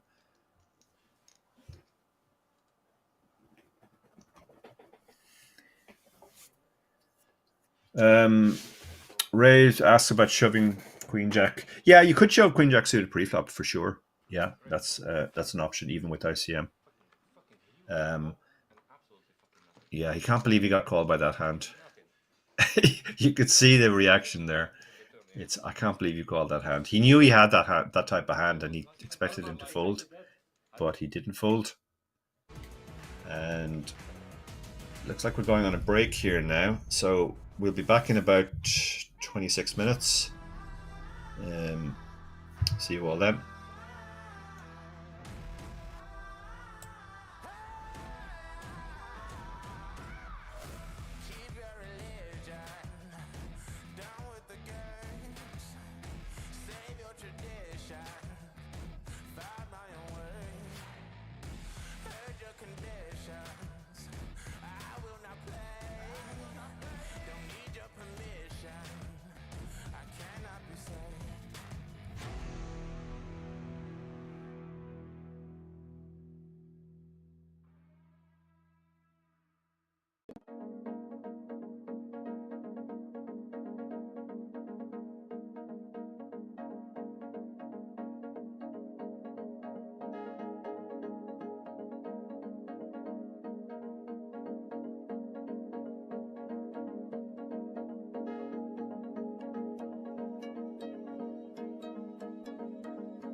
Hello, everyone. Welcome back. We had an extended break there while the players went off to get some dinner. We are down to 5 in this SSOP High Roller. You can see there the stacks relative to the seats. There they are. Puchalowski's still the chip leader, but Ostrowski has closed the gap on him and is now almost level in chips. They both have over 40 big blinds. Koza has been the big mover from the short stacks. He's up to 34 big blinds. And now the two short stacks are Lelek and Krajan, who's we saw good attempt at a bluff before the break, but didn't manage to get it through. The remaining prize pool, you can see they're all guaranteed the 2K main cash. First prize is 9.5, second 6 grand, third place 37.50. So not the most top heavy of structures, which actually makes the ICM more extreme. Each spot is worth laddering up.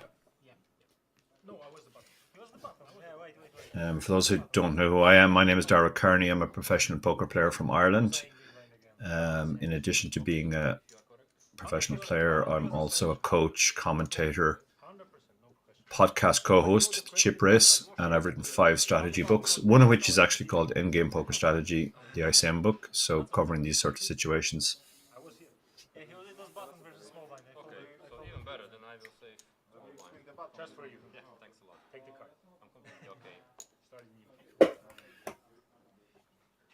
So play gets underway here.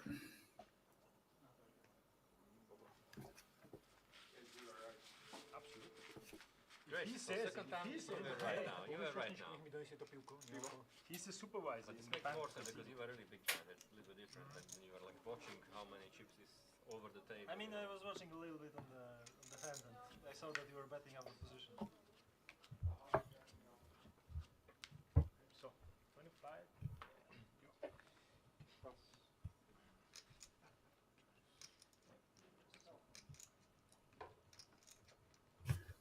Big blind 25k now. Big blind ante as well, and as you get more and more short-handed, the big blind ante becomes more significant, obviously because it comes around more often. Krajan, 18 big blinds here, definitely going to play the ace jack, probably just a little bit too much to shove.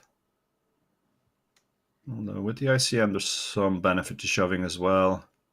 Yeah, this is a close spot. This hand, maybe it's just about strong enough to induce, and by induce I mean raise, and if somebody raises behind, you can go all in with your hand. But he has decided to just move all in himself, take that play away. And the ace-10 is interesting. This is super close now. And these are the two short stacks, so they both benefit greatly from doubling up through the other one. Not just getting the double, but also essentially the ladder. The stack's so close. I think this is a spot where had he opened, he would have got shoved on. There's some possibility Lelek might get away now, but I think the hand is just too strong. He's going to call it off here. Going to get the bad news that he's in terrible shape. 71.29 for Krajan. Very strong favorite here. This is about as good as it gets, except the overpair against underpair. And the flop is completely safe. He does have the ace of diamonds as well, so 10 of diamonds would be interesting. King's actually a bad card now because Lelek can hit any of the remaining kings, but he doesn't. And Krajan gets the double. Lelek is effectively crippled. He has just over 1 big blind left.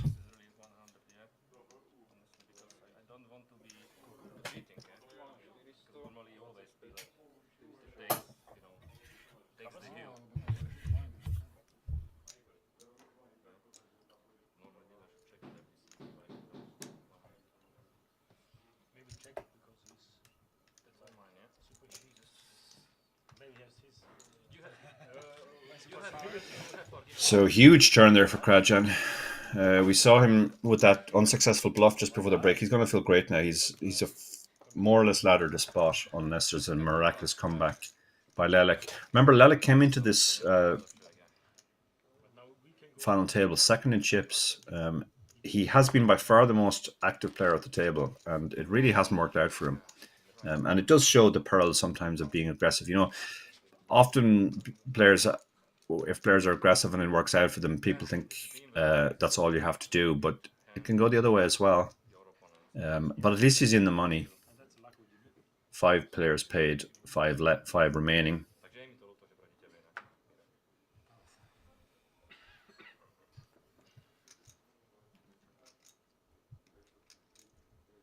What do you have there? Okay.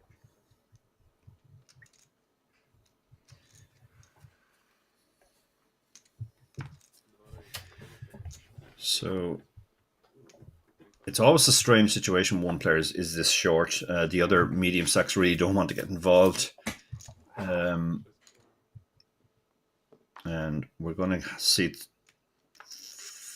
4-way action, actually.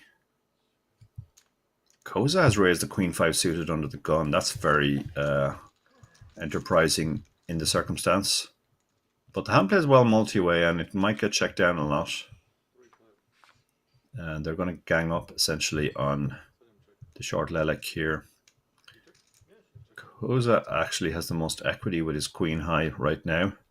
They've all missed this, so it has gone check. Now Koza's hit bottom pair, but still wants to check it down, and now he's hit trip, so we will see a bet, and that'll just fold out the other 2 players, and we will be down to 4.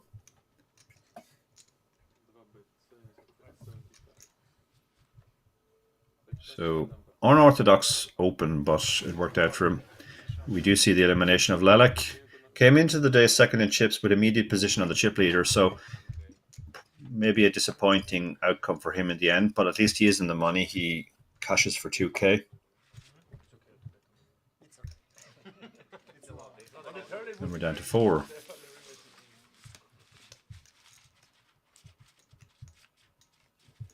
Nice little pickup there too for Koza. I think he's still the shortest of the remaining 4, but what a decent sized pot there.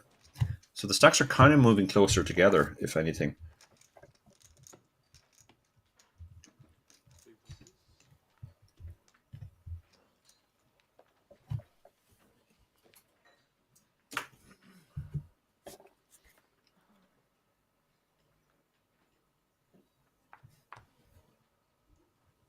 Four-handed play is always interesting because you can see Krajan's under the gun, but that's really the cutoff four-handed. So hands like 10-9 suited become automatic opens. He's up to almost 1 million now. So he's actually roughly the same stack as Ostrowski. And actually Koza's up to 1 million as well. So the stacks are really level now.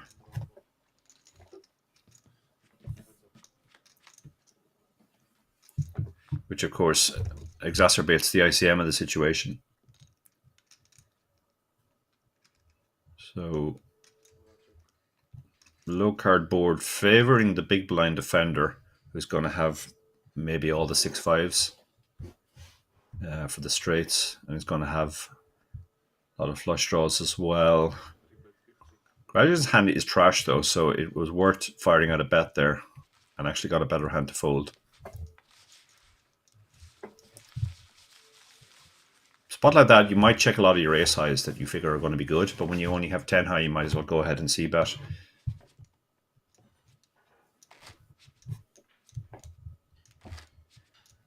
So still four-handed. This could take quite a while now, with everybody having in or around 40 big blinds. Suddenly super deep again.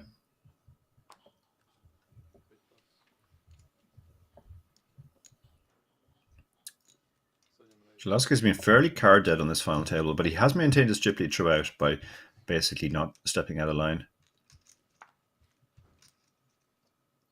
Ostrowski raising the button with the 10-7 suited. Krajan, who's now the short stack, after posting his blinds, as the ace-5 off, probably just a flat at the stack depth. You want to 3-bet and get 4-bet. If you do 3-bet, you just fold out the worst hands and you don't fold out the better hands.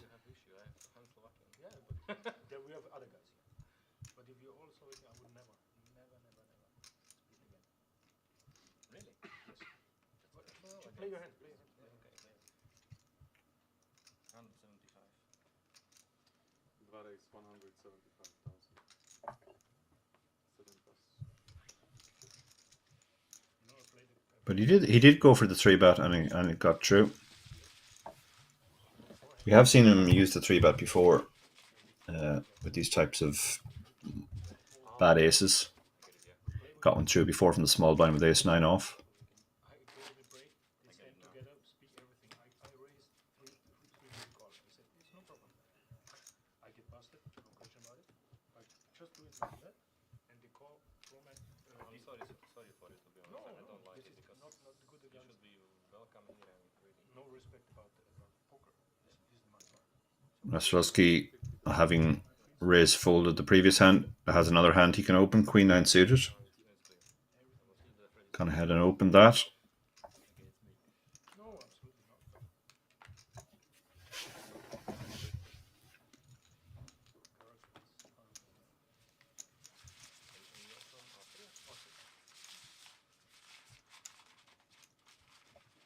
not. And everybody has junk, so he gets it through this time.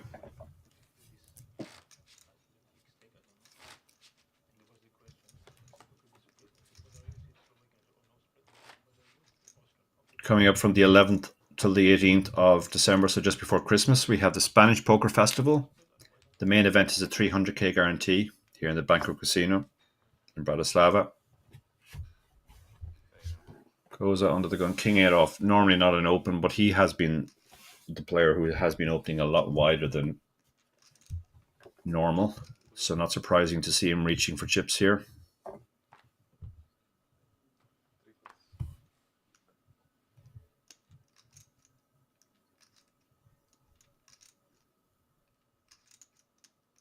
But he's going to get punished. Puslowski, who has played a very, very patient game, has picked up aces in the small blind.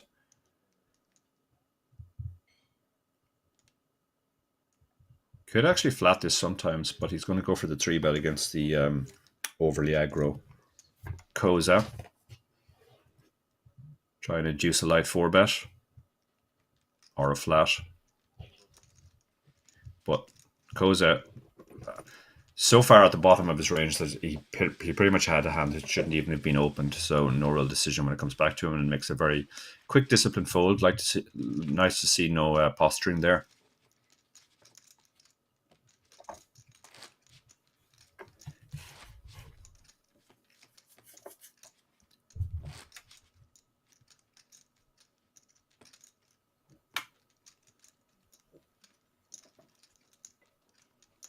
So another 4-handed the blinds, and ante's really big blind ante really does raise around very fast. You're posting 2.5 blinds every 4 hands, so 0.625 of a blind every hand. That works out on average. Krajan under the gun, A7 is a very legitimate open here. Koza King 7 suited, a very legitimate defend. Don't really want to 3-bet a hand like this. It will just fold out the worst hands and continue against better, and flops very well.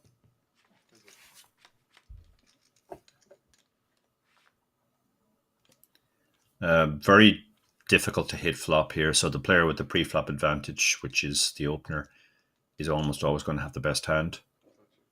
But you don't need to bet very big here. You can sometimes check some of your aces. Yeah, and that's what he's done here. Now, given that most of the check back range is going to be aces, he shouldn't really get too much action here. But Koza has picked up a flush draw, so he won't be folding to a single bet. Might even lead out here sometimes.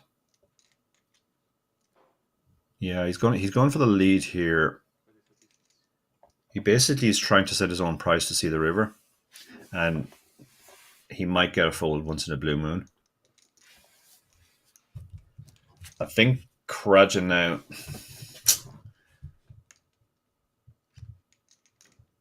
You don't really want to play into your opponent's hand by allowing him to see the cheap river. So, but at the same time, his ace isn't great. So tricky enough spot now between raising and calling. He has elected for the call. Obviously, on a diamond, he gets into trouble. That's not a diamond. Now, this is one of the spots where Koza might actually decide this is a bluff spot. The ace coming on the river makes it less likely his opponent has an ace. He also had the betting lead on the turn, so he has a decent amount of aces in his range. He doesn't have a ton of showdown, but he has decided to raise the white flag here now. And now Koza's only decision is what's his sizing. You can go two ways here. You can go really big, figuring a 3 will have to call anyway, and a 9 might make a disbelieving call. Or you can go small and try and get called by king high, potentially. But he does. The sizing doesn't matter. Koza had already clicked the fold button in his mind.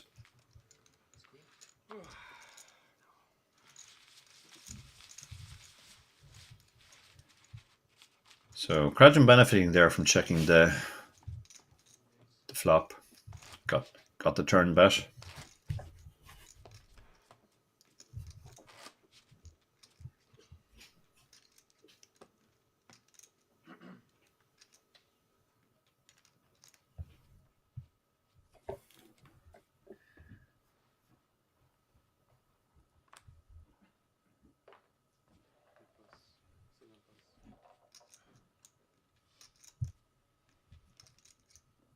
Goes out in the small blind this time with the queen 7 off. Normally the type of hand you would limp, but you can throw in some raises as well because you got the queen. He has gone for the limp and Krajan, seeing no reason to raise a 7-5. They both miss, so queen high still good. Krajan has some backdoors. 3-6 or 6-8 makes a straight for him. But it's very hard to hit this flop, so Koza as the limper actually has the pre-flop advantage because he would limp some strong hands, whereas Krajan would raise most of his strong hands facing the limp. That play is often referred to as the limp stab, where you limp pre-flop and then you just stab the flop. And it's a very effective play. Coming up at the end of November, from the 26th of November till the 3rd of December, the festival. The main event for that is a €550 buy-in with a $500,000 guarantee. So a really big guarantee there.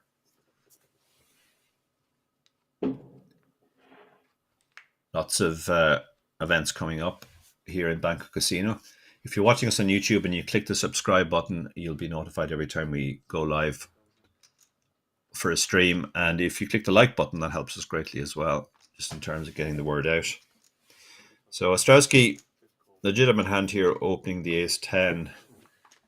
Imagine folding the queen-6 suited in the small blind. Some players would call that type of hand.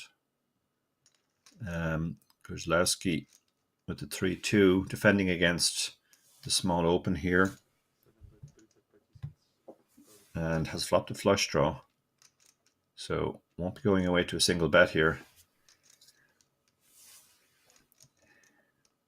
Choice here is check call or check raise.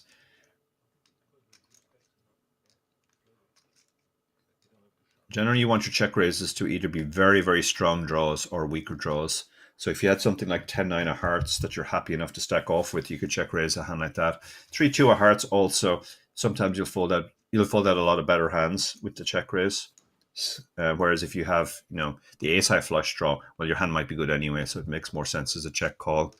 And that's why we are seeing the check raise here from Puchalewski, which I very much like. You can get a lot of better hands to fold now. Whether one of them is ace-10 with the ace of hearts remains to be seen. Having the ace of hearts might persuade Ostrowski to call at least one bet.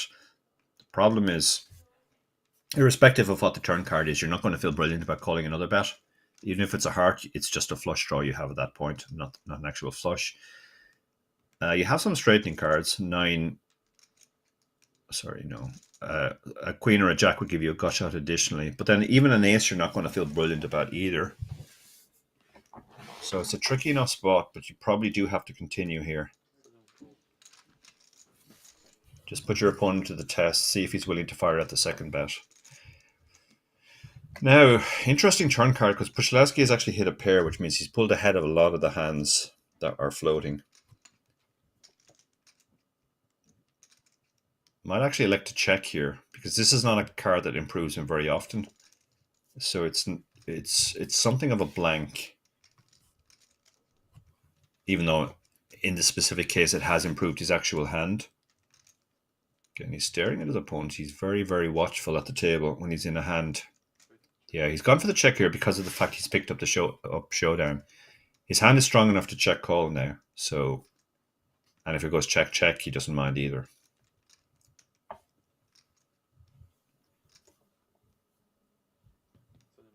And it does go check check. So a lot of interesting rivers. 4 is effectively a blank as well. So Puchalowski might go for a tiny blocker here to try and get called by ace high. Or he might just go check and see what his opponent does. The so-called check decide.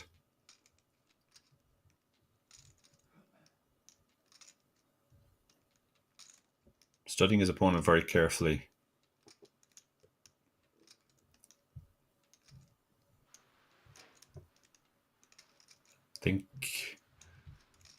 Yeah, I was about to say I think he will go check. That seems like the best in the course, and you'll win against all the ace highs.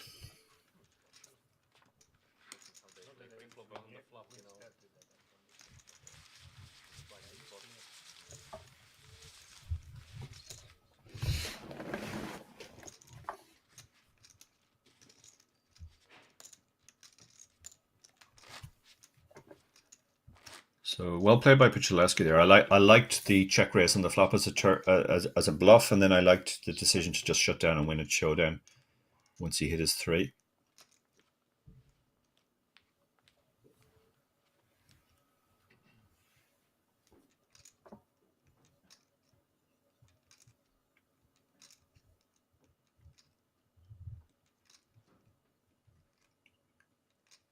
Koza again very wide open here. Jack 8 offsuit under the gun / cut off. Krajan with the same hand on the button but suited.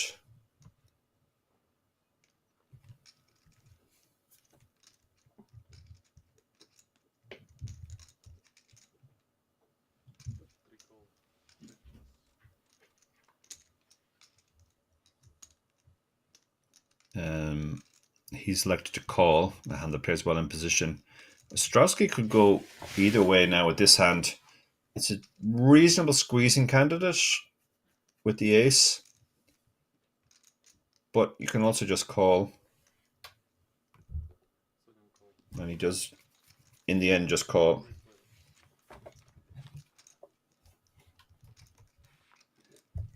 So the jack eights both hit middle pin, but the jack eight suited has a backdoor flush draw to go with that. The ace 5 is missed completely, so he's probably just lost interest in the hand now.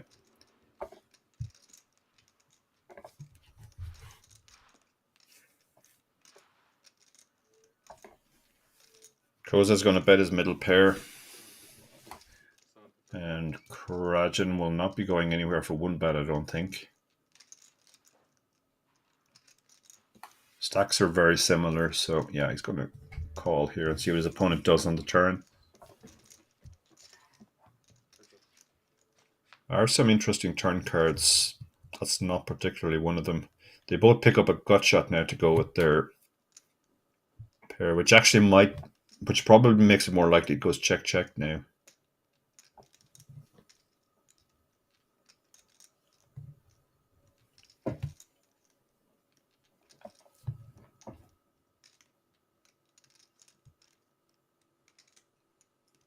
But Koza with the betting lead might also elect to just keep firing.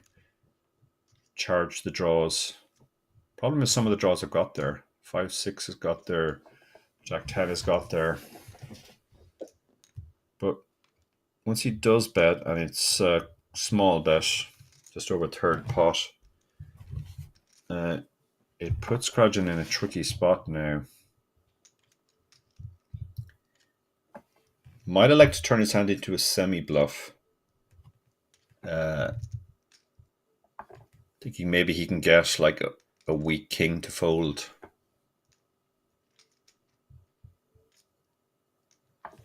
But having the backup if he gets called. Back above the gut shot.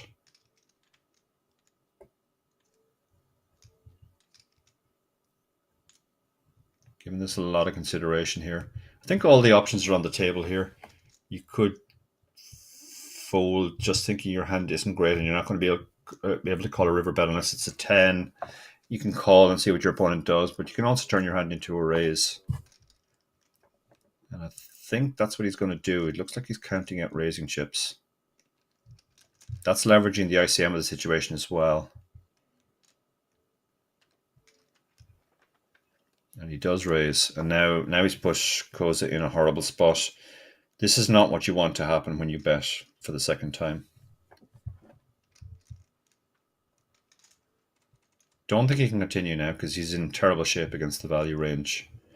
And it's really only a 10 or an 8 are very good for him on the river.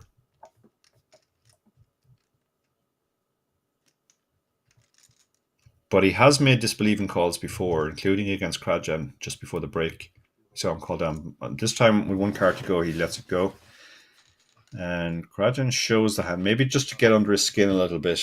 These two players have quite a bit of history, so he wants to show him I'm capable of turning my hand into a bluff on the turn there, or a semi-bluff.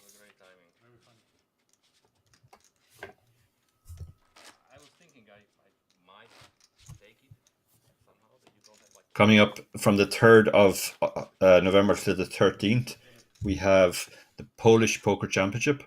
That's a $500,000 guarantee as well.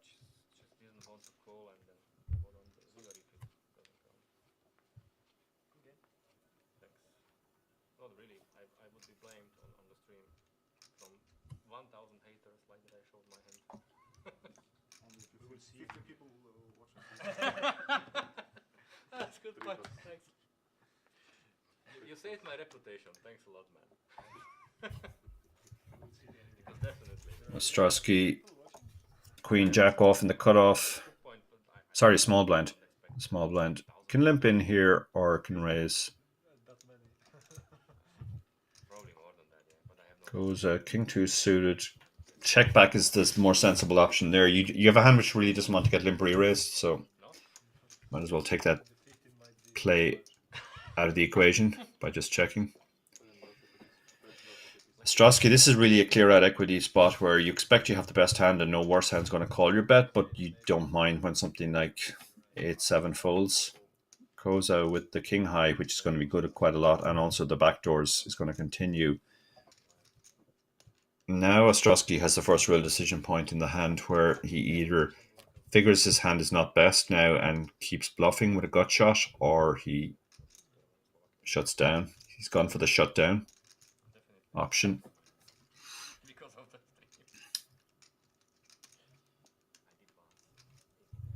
Koza, not a lot of reason to bet there, just take your showdown. 9 doesn't really interact too much with either range, so probably this goes check check.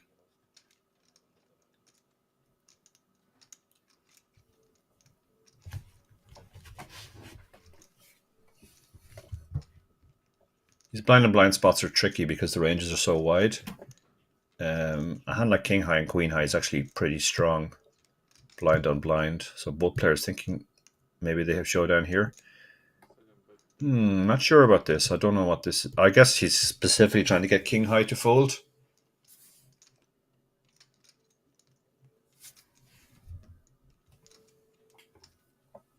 But he's not repping a lot here. An ace or a 10 probably keep firing on the turn. So he's repping pretty thin. He's basically saying he's rivered a 9. And yeah, good call from Koza with the king high there. And he's going to find out that he has the best hand.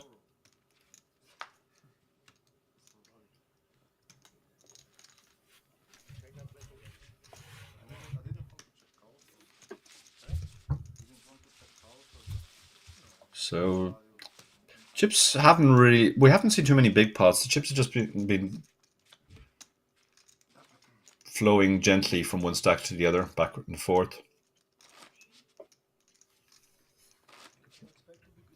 All the players kind of incentivized to keep the pot small with the ICM. 4 players left, 4 relatively flat stacks, and a relatively fat payout structure as well. At least not the most top heavy we've seen.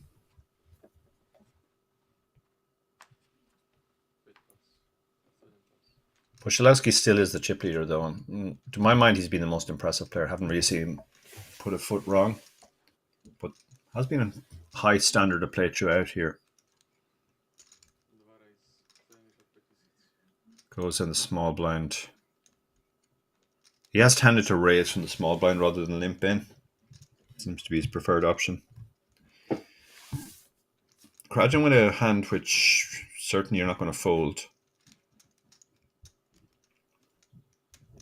Call is the standard play here. Your hand flops pretty well now. Against the hand he's up against, he's in terrible shape because the diamonds are covered. He actually lets it go. Interesting. That's because of the sizing. It was a bigger sizing open. So possibly picking up a sizing tell there. But certainly if you're going to open, if you're going to fold all hands like Queen 6 suited to a 3x open, then you become exploitable. Your opponent can open any 2 cards and you'll just be folding too often. But whether your opponent is actually doing that or not is the other question.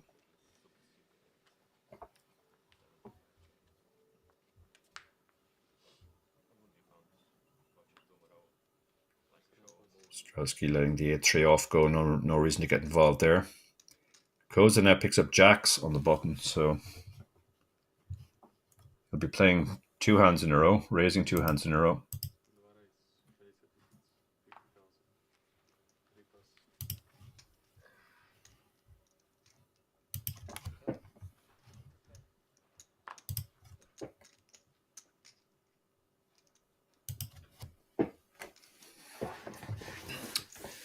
Puszczalewski. Yeah, this not a hand you're going to fold, but he just moves all in because he didn't want a 3-bet fold or 3-bet call. That's what's going on there. Going to get the very bad news. So this is the first really misstep we've seen. It's not really a misstep at the stack depth to get ace-8 off in against a player who seems to be opening far too wide. But he's run into it here. But he still has the ace, and that is one of the benefits of using these types of hands. You still have a chance. And he's got a double chance now because the 6 also makes a straight for him. So he's actually in better shape post-flop than he was pre-flop. If he can find a 6 or an ace, he will eliminate Koza. 7 doesn't help. He is down to a 6 or an ace now. Otherwise, it'll be a big momentum shift. And the 5. So Koza, who has been at various times the short stack, but not at all afraid to get involved. He's suddenly a massive chip leader now after a huge double. Puszczalewski decided there that he didn't want a 3-bet fold or 3-bet call, and he wanted to just use the maximum ICM pressure with the shove. Unfortunately, it was the right move at the wrong time for him, and he will now be the short stack. So a huge momentum shift there.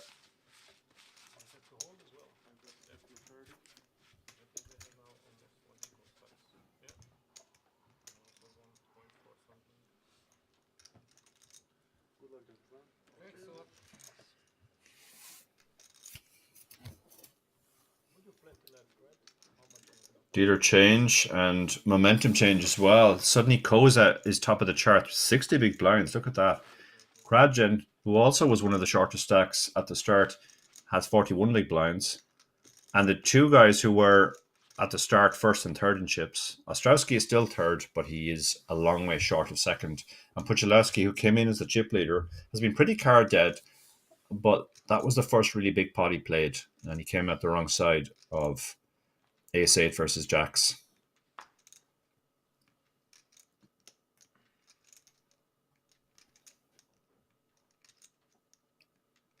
So he is really in the shove or fold zone now. We don't know what he has, but he has a hand that he's decided is strong enough to shove. So he picks up the blinds and antes.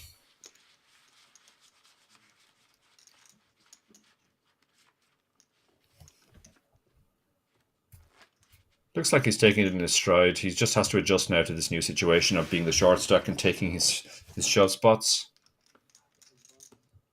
I don't think there's anything wrong with the move against a player who seemed to be opening far too wide. Ace-8 off was a reasonable candidate to just shove it in his eye, but unfortunately he ran into jacks. Imagine with the Ace-9 off under the gun, which is of course the cutoff. This is a fairly standard open. He can expect to get shoved on a lot by thing, but his hand is probably strong enough to call a shove from Puchalewski if Puchalewski did decide to shove, but he doesn't on this occasion.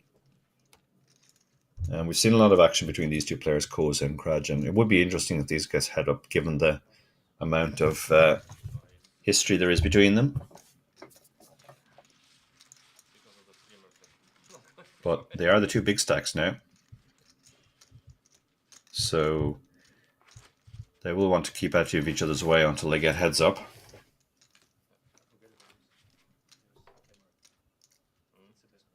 Yeah, definitely.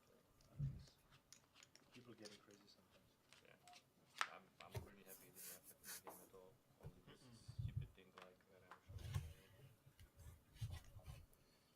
Sometimes we do it like on purpose, you know. Right, 3760 plus.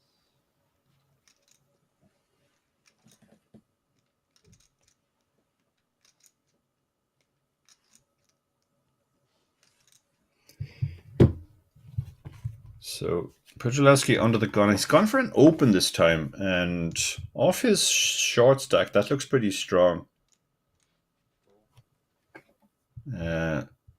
Which is why I think Koza has just called in the small blind. He's worried about the open off the relatively shallow stack. Krajan has 7-2 off, so he has no real decision. Just get out of the way and let them at it. Now, this is an interesting flop because, again, we've seen quite a few of these flops, and these are just very hard to hit flops, which means the player with the pre-flop advantage, i.e. the raiser, still has the advantage. Usually a small bet gets the job done here. So Puchalewski has kind of implied that he has maybe a hand like aces or kings that he's trying to get action with.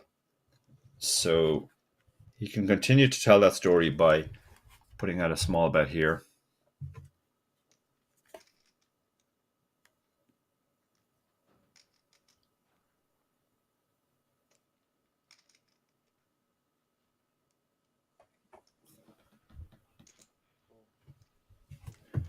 But Kosa is definitely on the stickier side, and he doesn't seem to like folding to smaller bets. And he hasn't, and now he's hit his jack. So the question is whether does Puchalewski want to keep telling the story that he has aces or kings here? And the best way to do that would be another small bet and then shove river.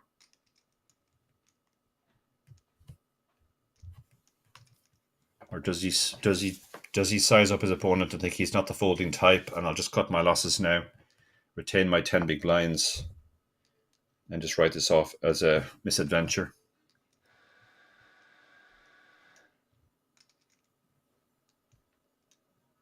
But yeah, the small bet here is consistent with I've got aces or kings and I'm trying to milk you. I'm trying to get you in by the river. That's exactly what he's doing. I do like this line. It's unfortunate timing for him, and it's an unfortunate opponent to be up against.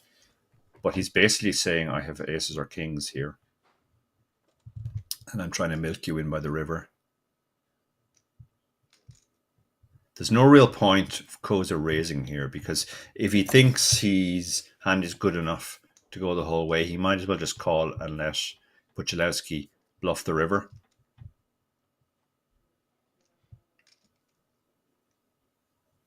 But you can see he doesn't love this spot, even though he has top pair, because Puchalewski's play is, as I said, consistent with him having aces or kings here, which he's opened off a shallow stack trying to get action from. But if you call with King Jack pre-flop, can you really fold on a Jack high board on the turn facing a small bet? No, he's decided he can't. He's gone all in, and that'll get the snap fold from Puchalewski. He might have got the lot there if he had just found the call button instead of the raise. And Puchalewski, again, very unfortunate. Like, I really like the move there. He was representing aces or kings very convincingly, but ran into an opponent who doesn't like folding to small bets.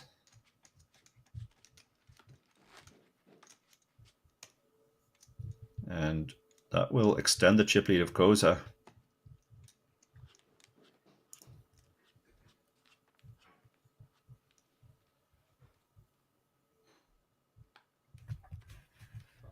And the bad news for Puchalski is he has to post 2 of those 10 big blinds he's left with.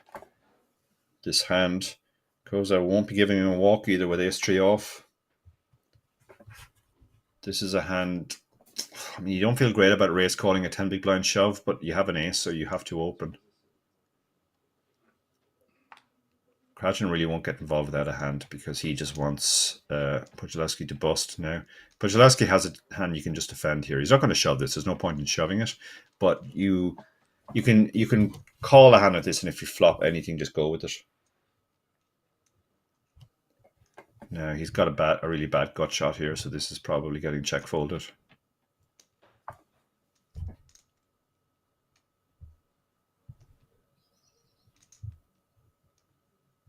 Whether Rosa wants to bet on a board that's coordinated or not is another matter, but if he does bet, it should get the job done.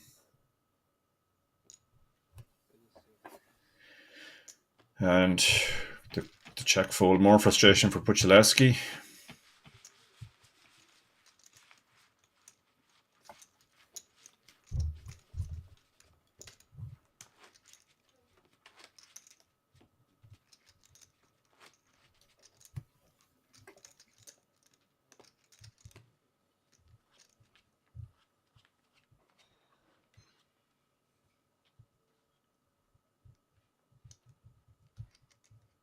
Because he has tended to open almost anything playable from these seats.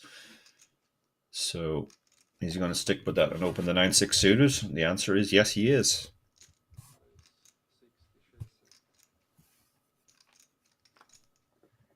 Rajan, no real reason for him to get involved. He just wants to let Koza go to war with the 2 shorter stacks. Get heads up, lock up second place, and then try and take him heads up. Puchalski has a hand which you can shove here. And this is the problem with opening too wide into shorter stacks. They will find these types of hands often enough that it's not going to be particularly profitable to go on opening stuff like 9-6. He's getting a very good price now on the call. That's why we haven't got a snap fold here. It's 140k. He's getting over 2-1 with a hand which is almost never dominated. But he decides to let this one go. And nice pickup for Puchalski now. Moves him back up to 13.5 big blinds, and he's got the button. Still fancy this man if he manages to find a double.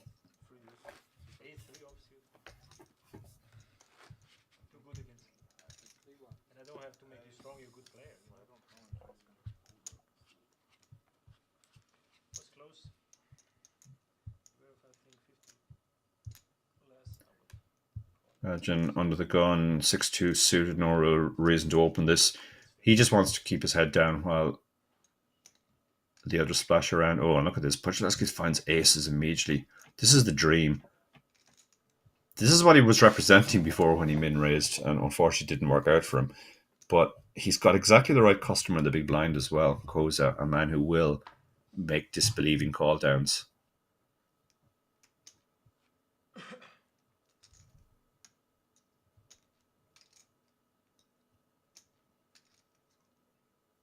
Can't imagine Koza's folding here. Yeah, throws in the call. Doesn't like folding to small raises or small bets. Oh, it's 7 high flop. Okay. This should be a double up for Puchalski now. Can't imagine any world in which Koza is calling with King 7 and is going to fall to 7 high flop.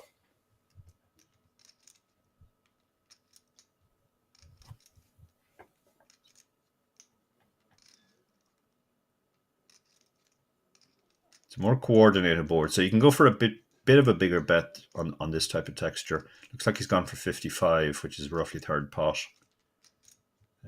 Whereas he went for tiny sizing in the previous example. Now Koza might just raise here, figuring he has the best hand. he has tended to just jam it in when he thinks he has the best hand, and that's what he's done here. And snap call from Buchalewski. And unless he gets very unlucky now, he will be getting that double. I said that I would fancy him if he got it. If he can avoid the king or the 7, he will be doubling up. And he'll be right back in the mix. Just has to fade the river now.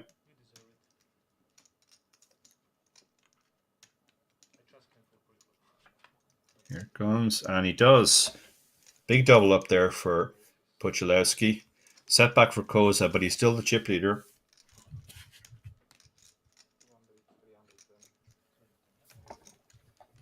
And this pulls all the stacks back together again now. So I think Koza is still the chip leader, and Puchalewski is probably still the shortest, although Ostrowski might be shorter. 7 high is better than the king hand. And Doesn't matter if you don't have aces, you have anything else. I think a well-deserved break there for Puchalewski. He's buckled down since that big setback, and now he's right back in the mix.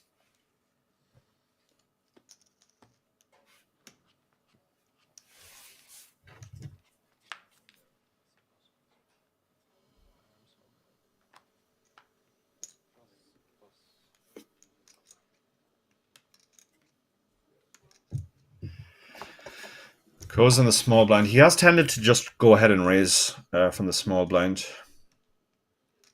This is a legitimate hand, and he still covers the big blind. So, and yeah, Krajan doesn't want to get involved with the ugly high card, low card hand.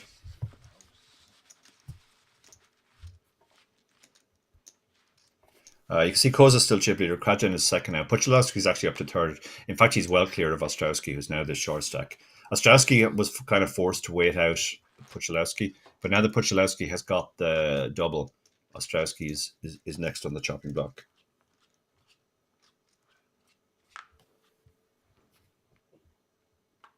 So he looks a little bit frustrated as well.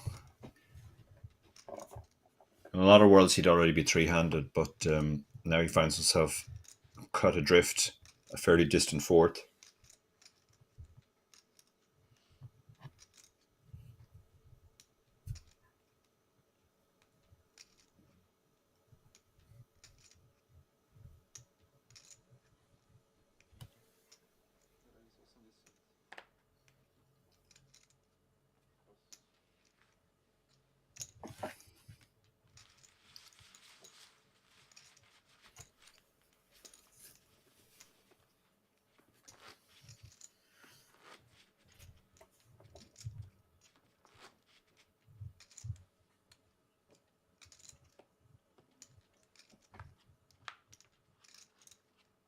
Ostrowski, the short stack, is now in the big blind, so he's had to post 2 of his 14 big blinds. Koza lets the 7-2 suitor go this time. Krajan has a legitimate opening hand on the button, the a6 off. Not necessarily a hand you want to call off 14 big blinds with, but you have to go ahead and open it. You're mostly just hoping... You're mostly hoping just for the blinds to fold, and second best is the big blind defends and check folds the flop.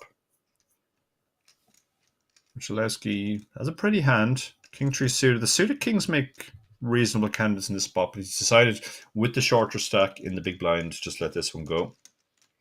And Ostrowski doesn't have anything he can defend. So the poor get poorer.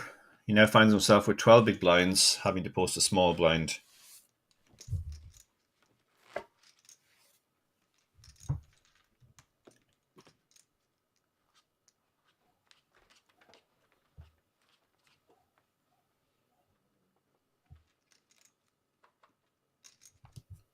Roger, under the gun, no reason to get involved with the 8-4, even if it's suited.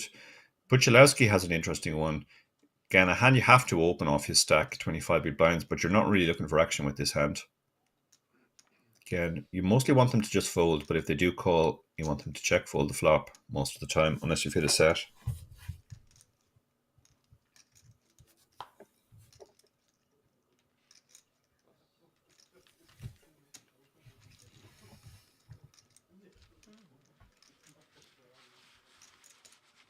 This time he gets the fold.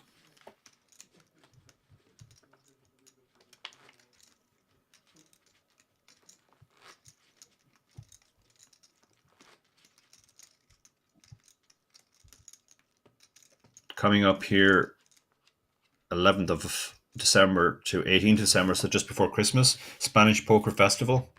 300k guaranteed for first. Or for prize pool rather, 300k prize pool guarantee. Puchalowski again picks up a hand, so he's gone. He had been carded up to this point, but now he's getting his rush. Okay, Ostrowski has an easy shove here for 12 big blinds on the button, 11.5 big blinds. King Queen suited. He's going to get called, and he's going to be relieved to be in a flip, and Puchalowski's going to be very disappointed to be in a flip. Ostrowski has the worst possible hand that's still a flip. Ostrowski's actually slight favourite here, presumably because of cards that have been folded or not folded. Normally the jacks would be favourite, but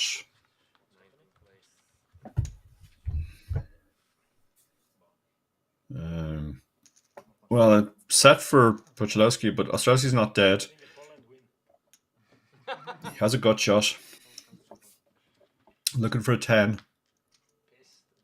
And the king actually gives him some additional outs now. Yeah, king, a queen, or a 10. So lots of outs. Still 14%. The 10 obviously chops it, but the king and queen are clean wins. And no luck on the river. Played very well today. He did make that one really good call with the ace high. Just ran out of cards in the end and lost a flip.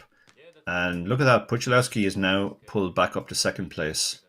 And really fancy his chances now, just the way he's played. So three-handed. Stacks are very level. 55 down to 42 big blinds.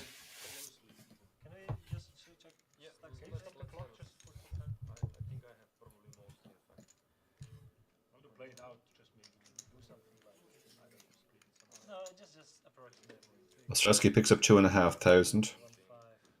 think we're close together. Let's see. 1, 4, 2, 1, 4, 7. For his fourth place finish. You want to keep playing for now? Okay. Yeah. Can you move to this place? Of course. As they continue.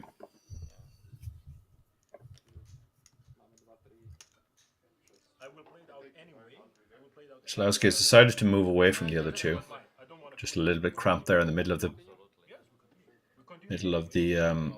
table. I mean, even after the deal, you still would like to play, yes? Okay, so I'm no. There was a 7-4 suited on the button. He has tended to open all of these types of hands, so kind of expect him to do the same again this time. Only deal if we made like all in blind after that. Okay, I like my king.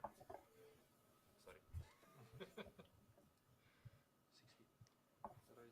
66.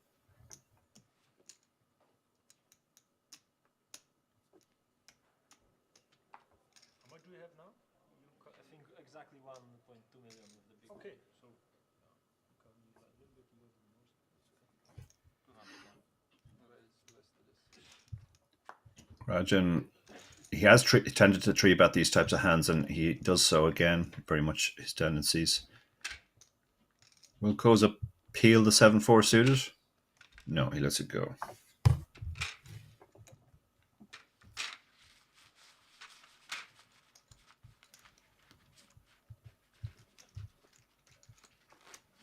So the guy had quite a lot of chips, because I didn't expect that you have 1 million. 370. I had already 800. Small blind, big blind.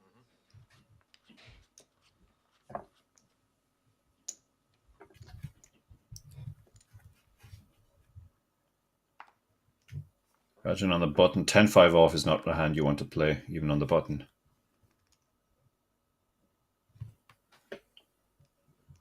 Puchalowski, Jack 7 off. Generally the type of hand you're just going to limp in with. These two players are very deep against each other.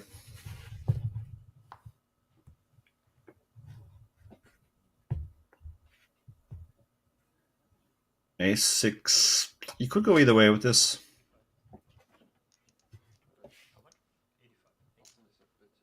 has decided to raise it up. Depending on the size now, Puchalewski may call. And he does call. Flops top pair. Now, Koza is a man who tends to just keep betting when he has the betting lead, so Puchalewski might decide to play his hand as a pure bluff catcher.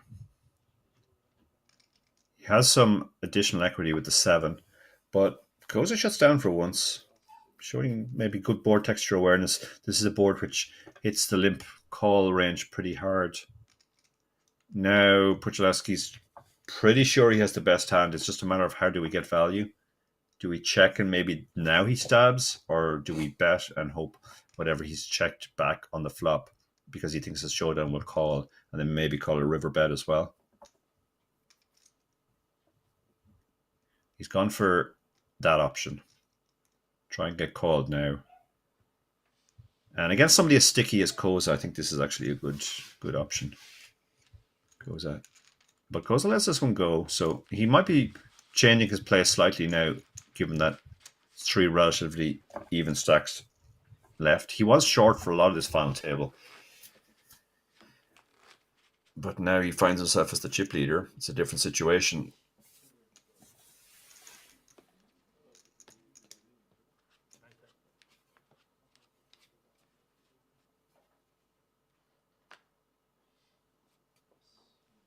Puchalewski can't see his cards, but whatever they were, he folded them. Koza again, Jack 8. The standard play here is to just limp, but Koza has tended to raise more than most players would, but he is limping this one. And Krajan will be quite happy to see a flop with 7-4 off. It's middle pair. The Jack 8's missed completely. He decides to check. Krajan's hand needs a lot of protection here, so yeah, he did bet, and the snap fold from Koza.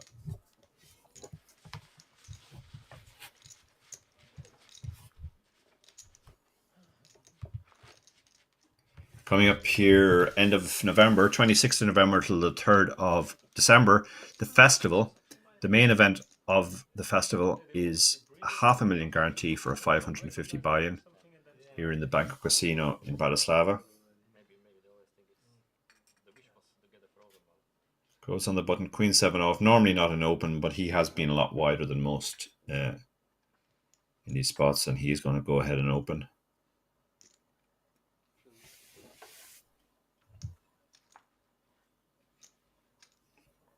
Krajan has shown a lot of willingness to 3-bet from the small blind, and it's been very profitable for him because Koza is opening too wide and is defending not too much of his range to a 3-bet.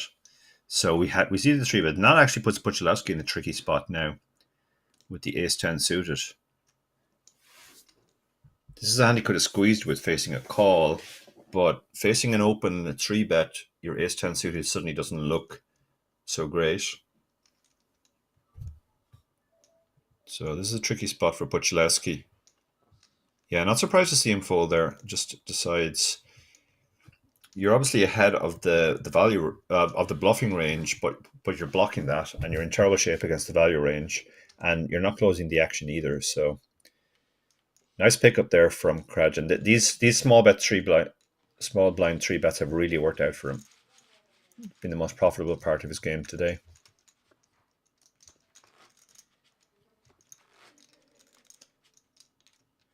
Coming up here very soon, start of November, the Polish Poker Championship from the 3rd of November till the 13th of November. $500,000 guarantee on that festival. Krajan 10-4 suited.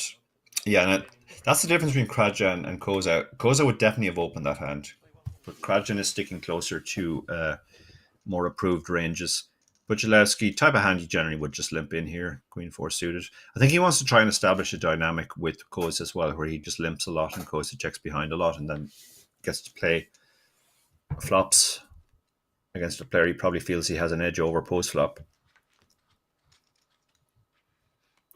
And Koza does let him see the flop So 2 pair for Pujalowski. He's gonna love this. Koza's hand has some prospects. It has backdoors, backdoor flush, backdoor straight draw. King high will be good a lot as well. So can't imagine he's going to fall to 1 bet here.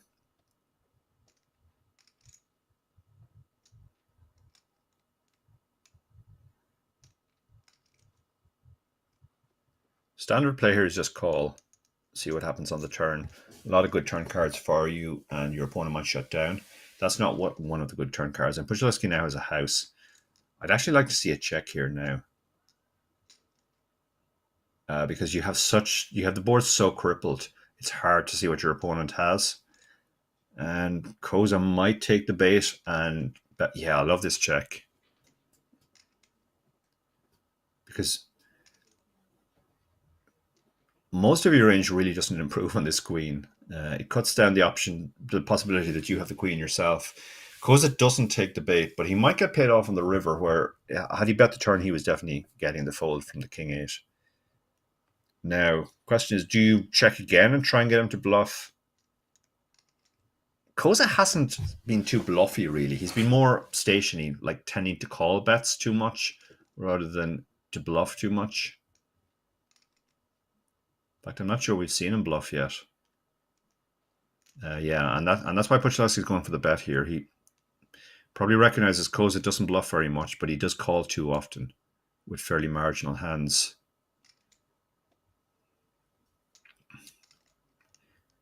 Is King high going to call here?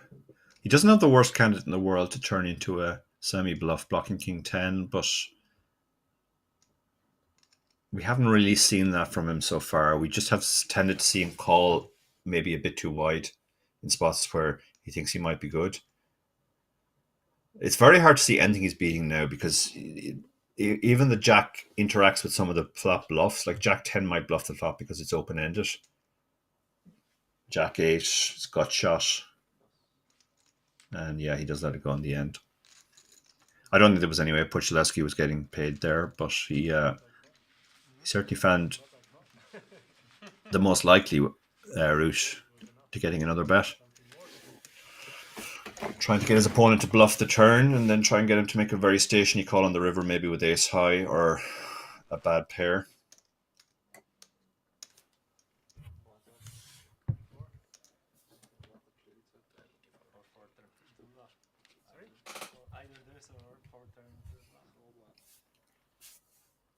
Very good spirit here, I have to say. A lot of laughing and joking. Puchalowski's picked up another legitimate hand here. Ace queen suited. It's kind of a monster in this spot. 35 big blinds on the button. It's a hand you would be willing to go all the way with.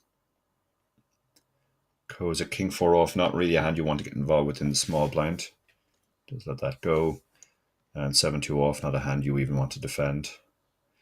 He's frustrated, but that's a much better spot than picking up a worse ace or a worse queen than the opener. Puchalowski all smiles now. He was on death's door there after that big setback, but now he's actually, look at that, he's clawed his way all the way back up to the top, which is not unusual. Short-handed skill edges are exaggerated, and I think it's fair to say Puchalowski is the most skillful player at the table. And he's just won a lot of small pots, chipped his way back up.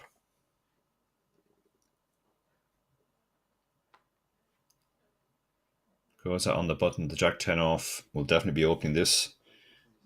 Anybody would open this hand, but Koza has tended to open a lot wider than normal.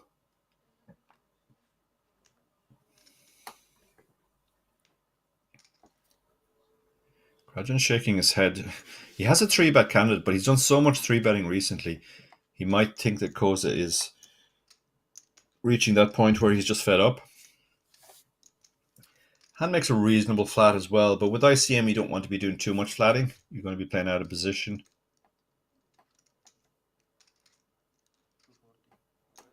So yeah, tricky. I think he is going to 3-bet though. Yeah, he's going to go for it again, yet again. Koza might decide to hang on this time.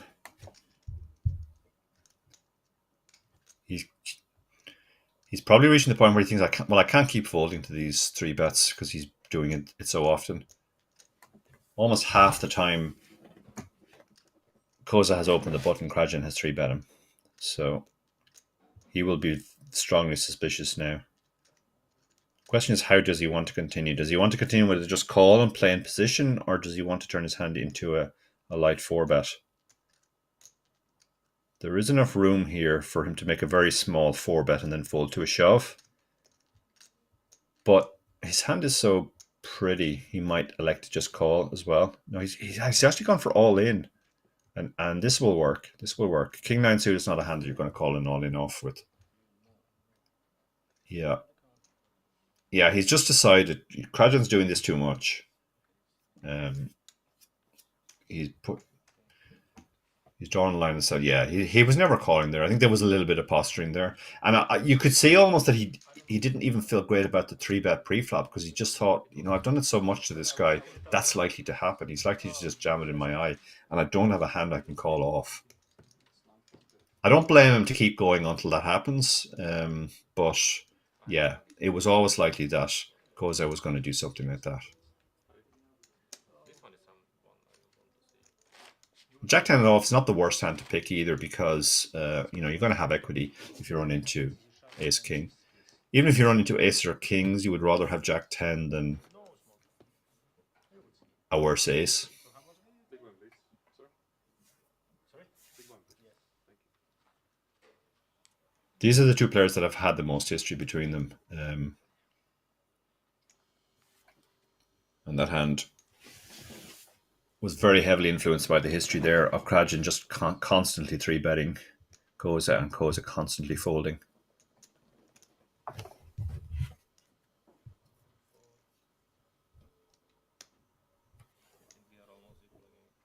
Bratislava small blind, 9-5 off. I mean, this is a mix between folding or just limping.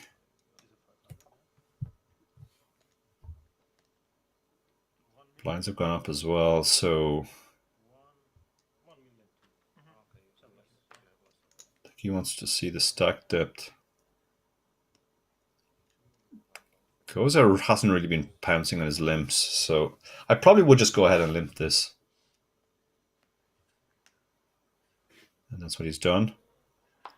And now Koza has to decide what he wants to do, and he does check back with the 8-4 suited. The ace high board very heavily favors Bratislava. He would limp some aces here, and Koza would raise most of his aces, so that's why we're seeing this bet.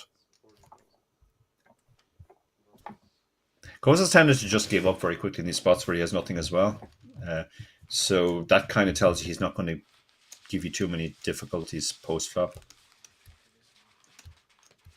Bratislava again winning there. I mean, he had the best hand, but he won through aggression essentially. Coming up here at the start of next year, from the 8th of January rather, till the 15th, with the Scandinavian Open Poker Championship, 250k guarantee on that main event.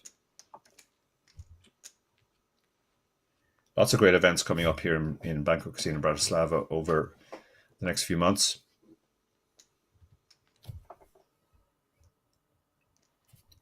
Bratislava, another legitimate hand here. The Ace Queen suited on the button. Same as last time. And we might be in for fireworks here. Koza, we saw him draw his line in the sand against Krajan. He might decide this is the time to do it against Bratislava.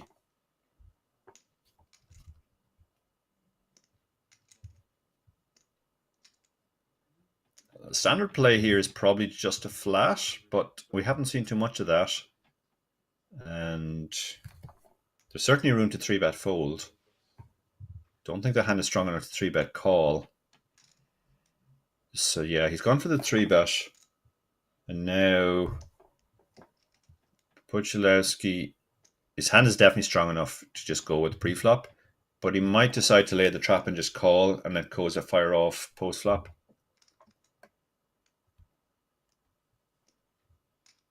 He's considering the two options, I think. But he does move all in. That's the more standard play. Koza is now in a horrible spot. This is why I said the standard play here is to just call. Because when you get shoved on, you're in a horrible spot. Your hand feels too strong to raise fold, but not strong enough to raise call. And you've put yourself in this spot now where you have to choose between those two options. But I don't think he can call now, particularly with the ICM. He's going to have to just release his hand. The one advantage of this is that if he does release his hand, at least he's avoided the situation of getting coolered post-flop if he had just called. With ICM, you do switch to a more 3-bet or fold style because of that.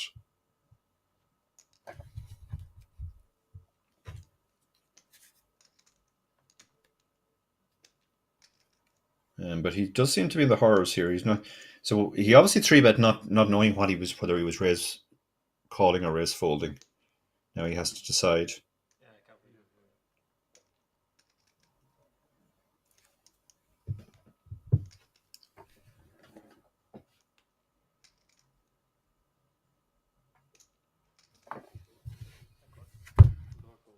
Oh, he's called. This is a huge call. Huge call. And if Puchalowski can hold here, he is in an amazing spot. He'll be heads up with a massive chip lead. Yeah, this was never a raise call in my book, but Koza has decided to go for it.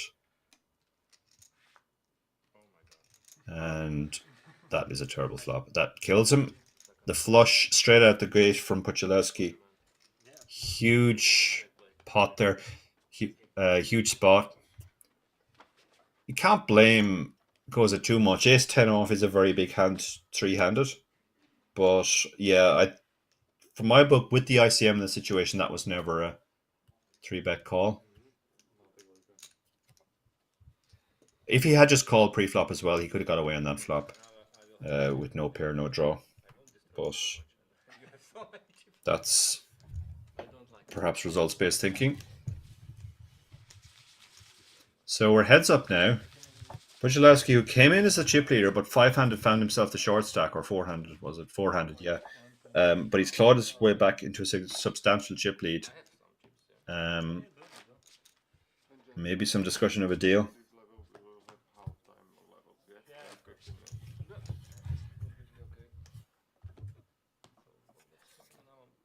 Doesn't look like it.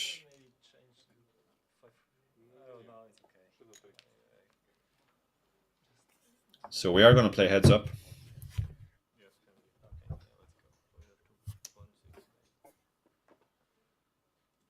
So heads up for first prize and the trophy.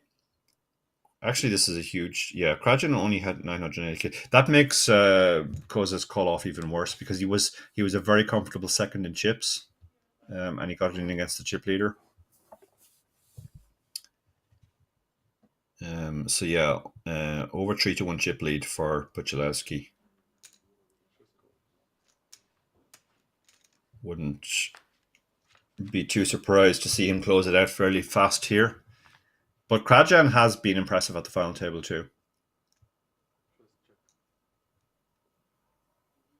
I would say these have probably been the two most impressive players. Ostrowski was impressive as well.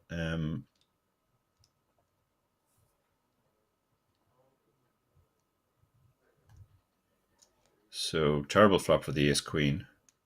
You just hate seeing that middle card connected board with a flush draw there, which you don't have, just for good measure. But it looks like he's going to fire out of bed and just try to fold out the nothings, the whiffs. He's open-ended with his jack-5, so he might decide this is such a good board texture for me, I can turn my hand into a bluff.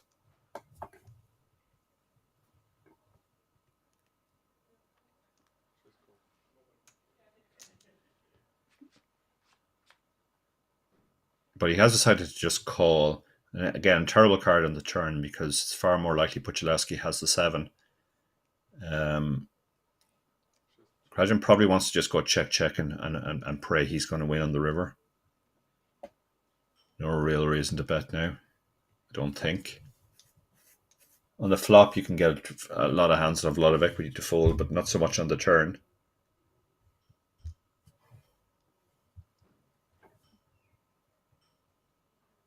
Considering it though.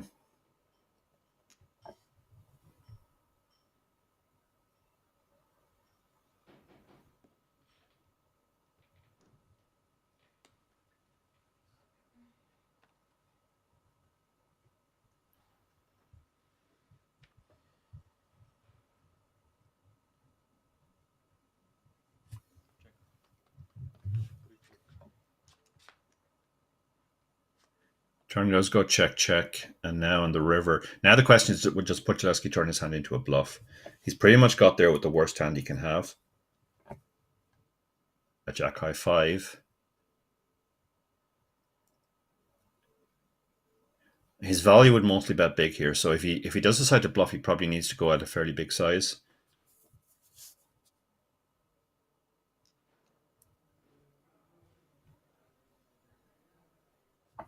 Shoving isn't even out of question here because it would be for less than 2x pot.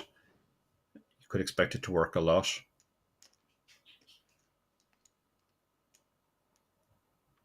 But yeah, he's going to bluff. And again, this man just really doesn't put a foot wrong. This is a spot. This is a mandatory bluff spot. And he's found it.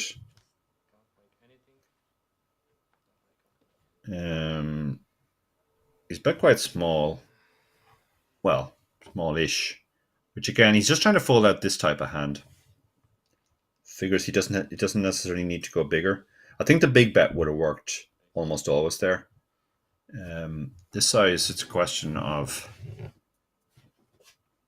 how much Gretchen thinks he could be bluffing here. It's hard to find bluffs as well. Like, it has to be a 5 or a 9.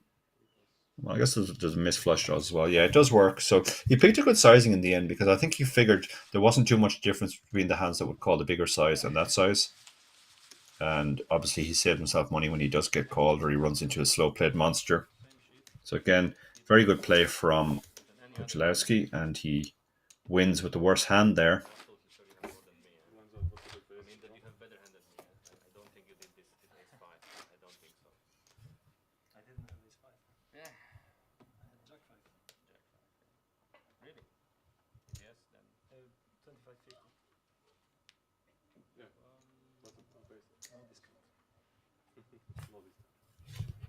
And Krajan now shorter.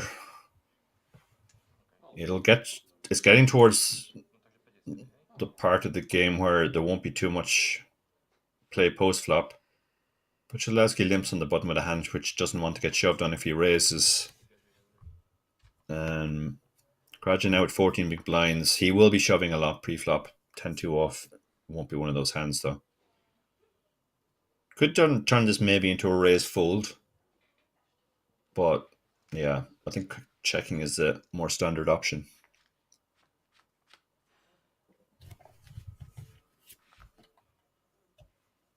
And the ace high board very heavily favors the button. He would limp some aces as a trap.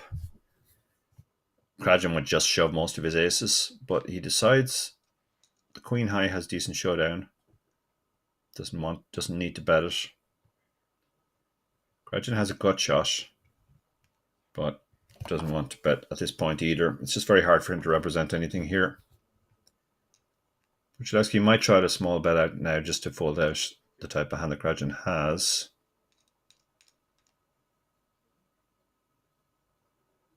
Looks as Krajan bet. Yeah, Krajan has actually fired out a small bet here. And well, Puchalski checked the flop with this in mind, that he would sometimes induce a bluff on the turn. Now the spades have got in there, but Puchalski has a spade. He's also blocking queen 10. He does have a good candidate to call off a bluff here. The only way Krajan can win is obviously by bluffing. Having bet the turn, yeah, he's decided he's giving up. Puchalski, for the same reasons his hand makes a good bluff catcher, it also makes a good potential bluff. But he decides in the end to just check, take the showdown of the queen, and he'll be very happy to see that he scoops another pot.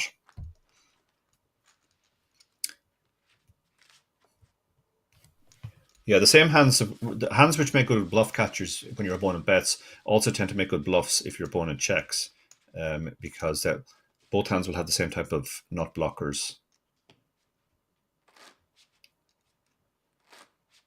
And he pulls further clear, so now it's getting increasingly desperate for Mr. Krajan.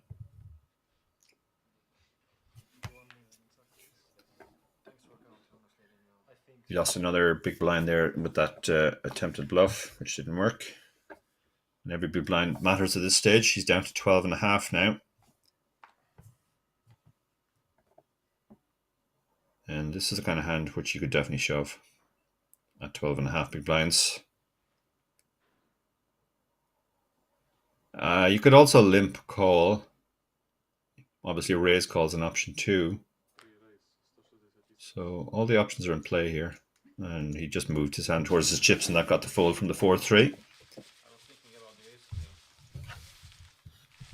That if I open again 100,000, I get a call and you suck me into some kind of signature. So I didn't have ace queen now. I'm not going to deal with 3 chips all the time.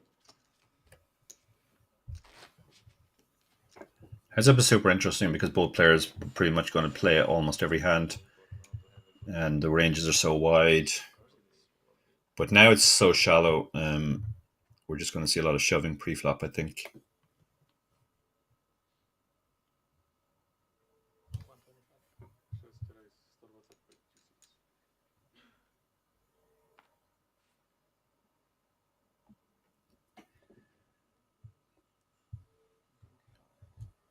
Podolski has a weak hand this time, so he doesn't mind raising this because if he gets shoved on, he can just fold. The raising range should be polarized between very strong hands, which are happy to raise call, and weak hands, which don't mind raise folding too much.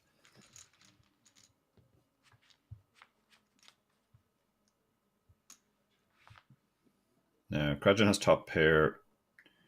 Podolski has absolutely nothing.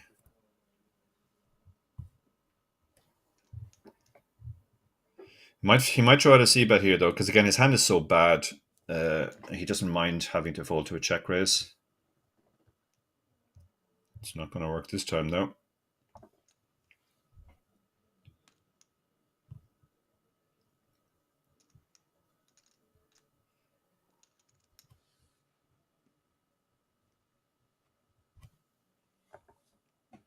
Check raise or check call. He's gone for the check call. Throw out some rope, allow your opponent to keep bluffing. 8 on the turn doesn't really change things.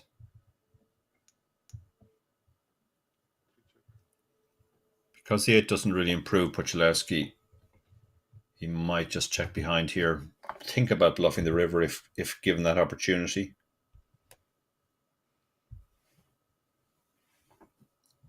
He is very watchful, though. Yeah, I think the check back here is he still reserves the right to bluff the river if necessary.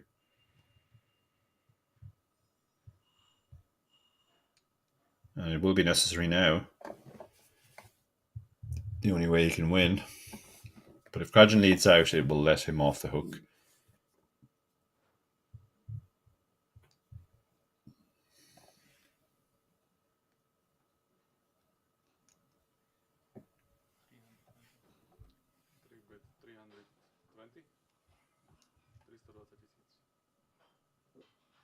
And he does lead out. And unless he tries a very high wire bluff now with almost no fold equity, that's the end of the hand. Krajan with only 155k behind, so probably has no folds at this size.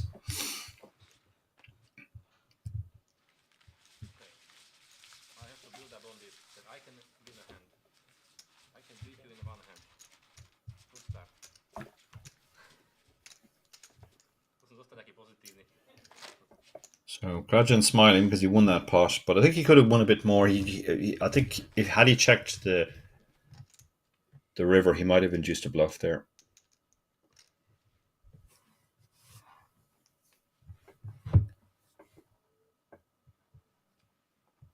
But a bit of breathing space now. A bit more play. He's back up to almost $1 million. Just under 20 big blinds. Should be limping a lot of this stack depth because it's very costly to raise fold.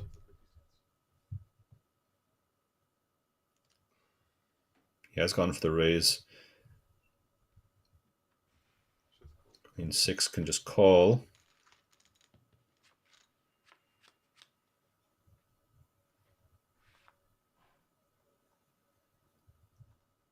And they both miss. So first aggressor probably wins here.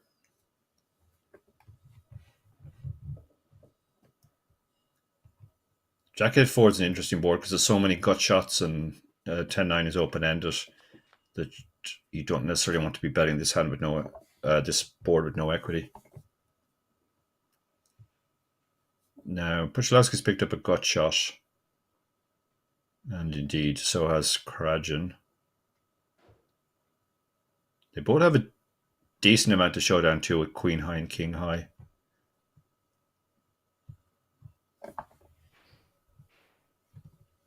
So they may not see any reason to bet here. Just get to showdown or try and hit your gut shot.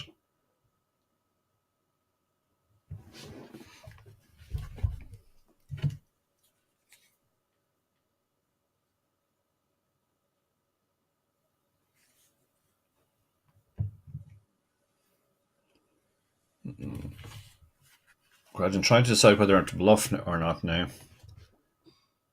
Again, with his showdown, he might just decide to check here. That seems like the more standard option, but he is going to go ahead and bet. Try and fold out the type of hand which Puchalowski has, which you can see, even though it's only Queen High, actually has 23% equity against him. So it's a pretty good result when you get that to fold. And another small one for Krajan, clawing the stacks back a little more. Coming up here just before Christmas, the 11th of December till the 18th of December, the Spanish Poker Festival. The main event is a 300k guarantee. One of the many great festivals coming up here in the Banco Casino over the next few months.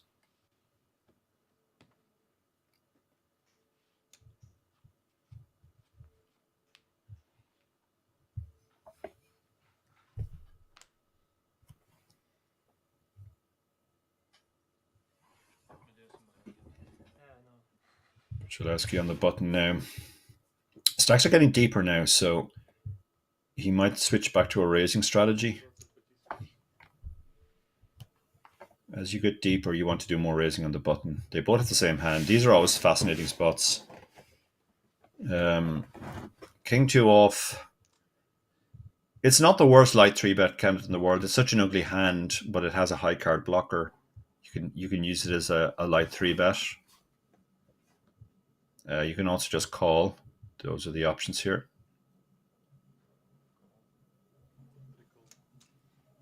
He has gone for the just call option.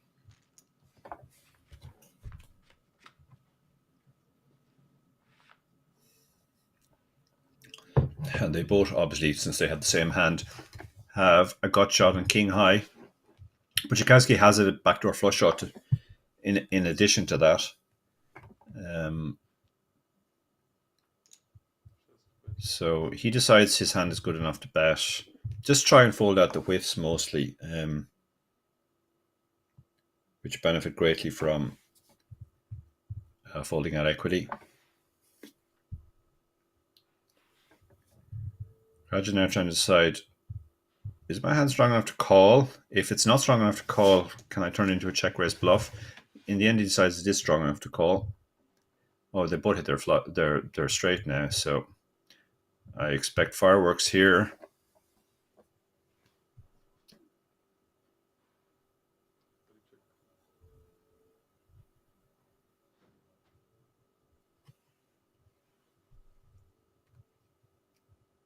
It's just a matter of how they get the chips in now, and then they'll both be disappointed to see that it's a chop.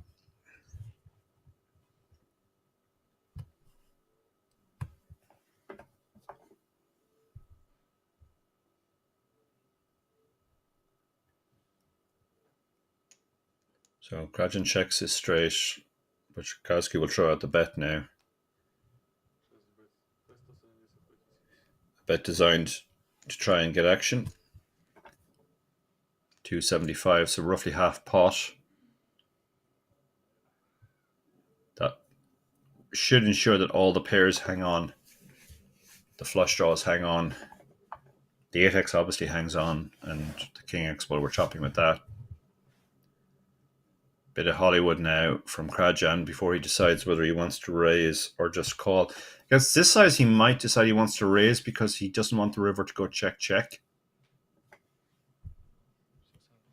That's why he has a tricky decision here. He's obviously never folding, but it's a question of, do we raise now and get it in, or do we risk a scary river rolling off and then we don't get our opponent? So he's gone for the raise. And again, no fold equity on this raise because he's left so little behind. He just never has any folds here.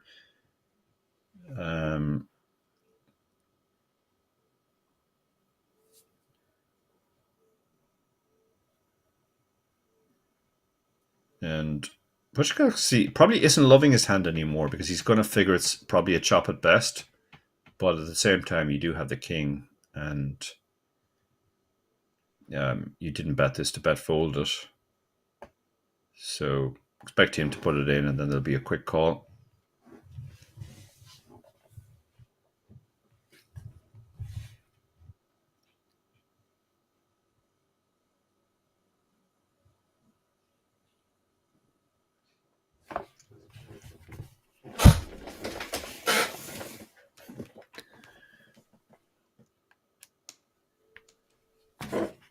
Looks like he's on for just call, but I mean, Krajan only has 450k behind us, 1.8 million in the river, so in the pot. So I can't imagine he's folding any rivers. But maybe if a spade rolls off, yeah, I mean, houses are possible now, but stack to pot ratio is 0.25, so we can't fold, so we might as well just stick it in.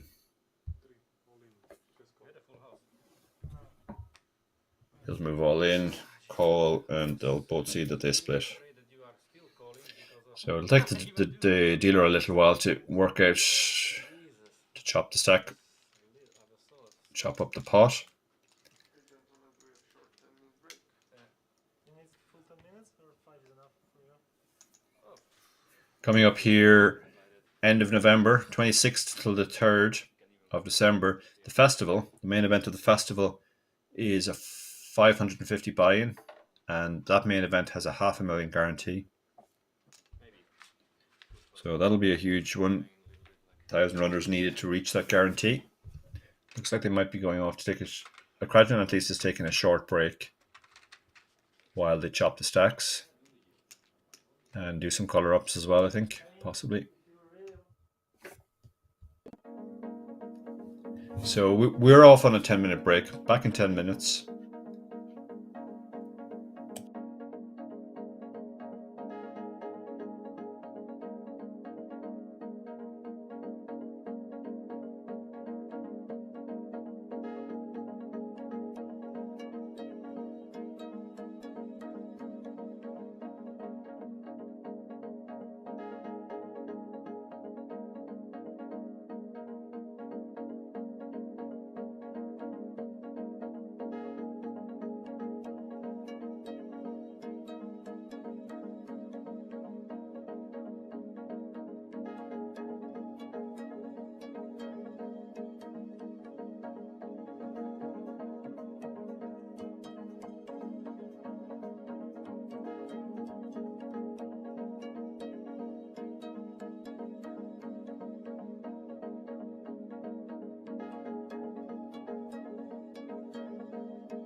It's anyway with achievement. Okay guys, blinds 30, 60, big blind T60, and the Russia club and deal.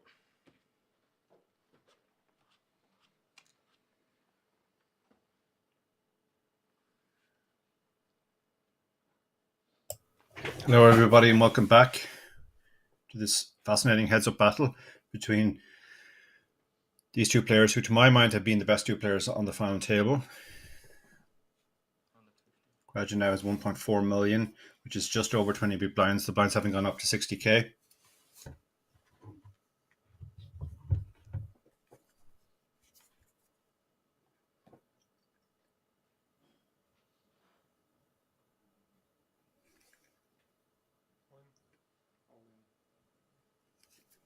And Pujalewski decides ace-8 off is enough to get in, and Krajan will decide ace-10 suited is definitely good enough to call. So this could be a big momentum shift. If Krajan can hold here, Wow. the stacks will effectively flip. Ace-10 suited heads up is just a huge hand, so I don't think he can fold this.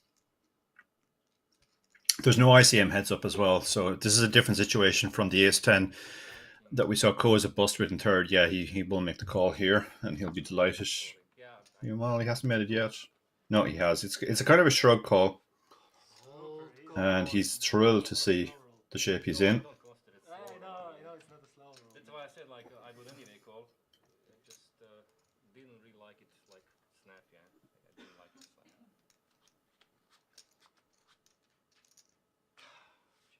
Fuck it. Oh, and there it is. So cruel. The 8. Maximum pain. Whatever. 8 right out of the gate. Well, he's been unlucky in spots, and neither player with a spade. So Pujalewski now a big favourite going to the river. And he seals the deal. Super unlucky in the end for Krajan. Great performance by Pujalewski from start to finish. I lost with the best hand. But we have our champion, and it is Pujalewski. I could be chip leader. I said he made the right move at the wrong time when he ran the ace-8 earlier into jacks. He made the wrong move at the right time there. He ran into the ace-10, but he got there, and it gave him the win.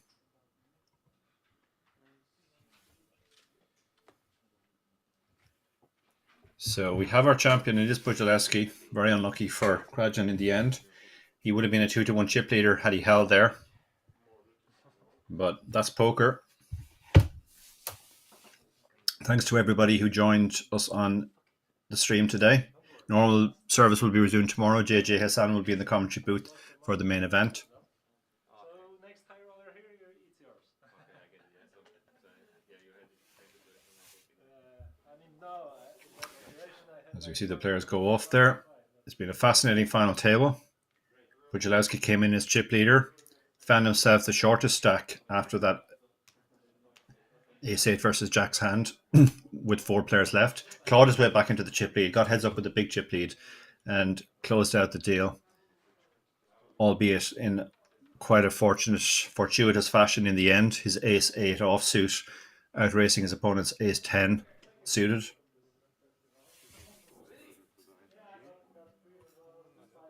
Asi dostaju to da on će biti.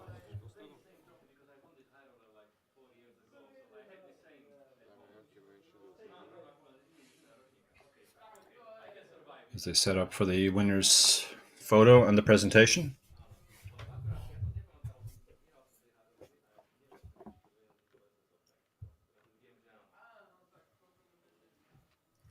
So we came back expecting a fascinating heads up. It lasted one hand after the break. Krajan, very unfortunate, as you've just seen, getting the ace-10 suited in against the ace-8 and losing. But we do have a worthy champion in Pujalewski. He hasn't really put a foot wrong from start to finish. He's been unlucky in spots, unlucky in other spots. In the end, luck favouring him in the final hand.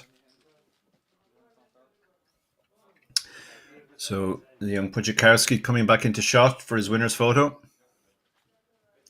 Quite the roller coaster for him. He came in as a pretty sizable chip leader. Was card dead in the early stages and had to kind of just knuckle down because it wasn't the kind of table where people were allowing him to just open every hand and 3-bet willy-nilly. He held the chip lead all the way until 4-handed when he got ace-8 off in against pocket jacks of Koza. Jacks seemed to be opening too wide, so he decided ace-8 off was good enough to shove. He didn't win that one, and he was left very short after that, but he clawed his way back into the lead and got heads up with the lead and closed out, as I said. And there he gets the trophy. Thank you to everybody who joined us, including David Lappin in thing, and we will be back tomorrow with JJ Hassan for the main event.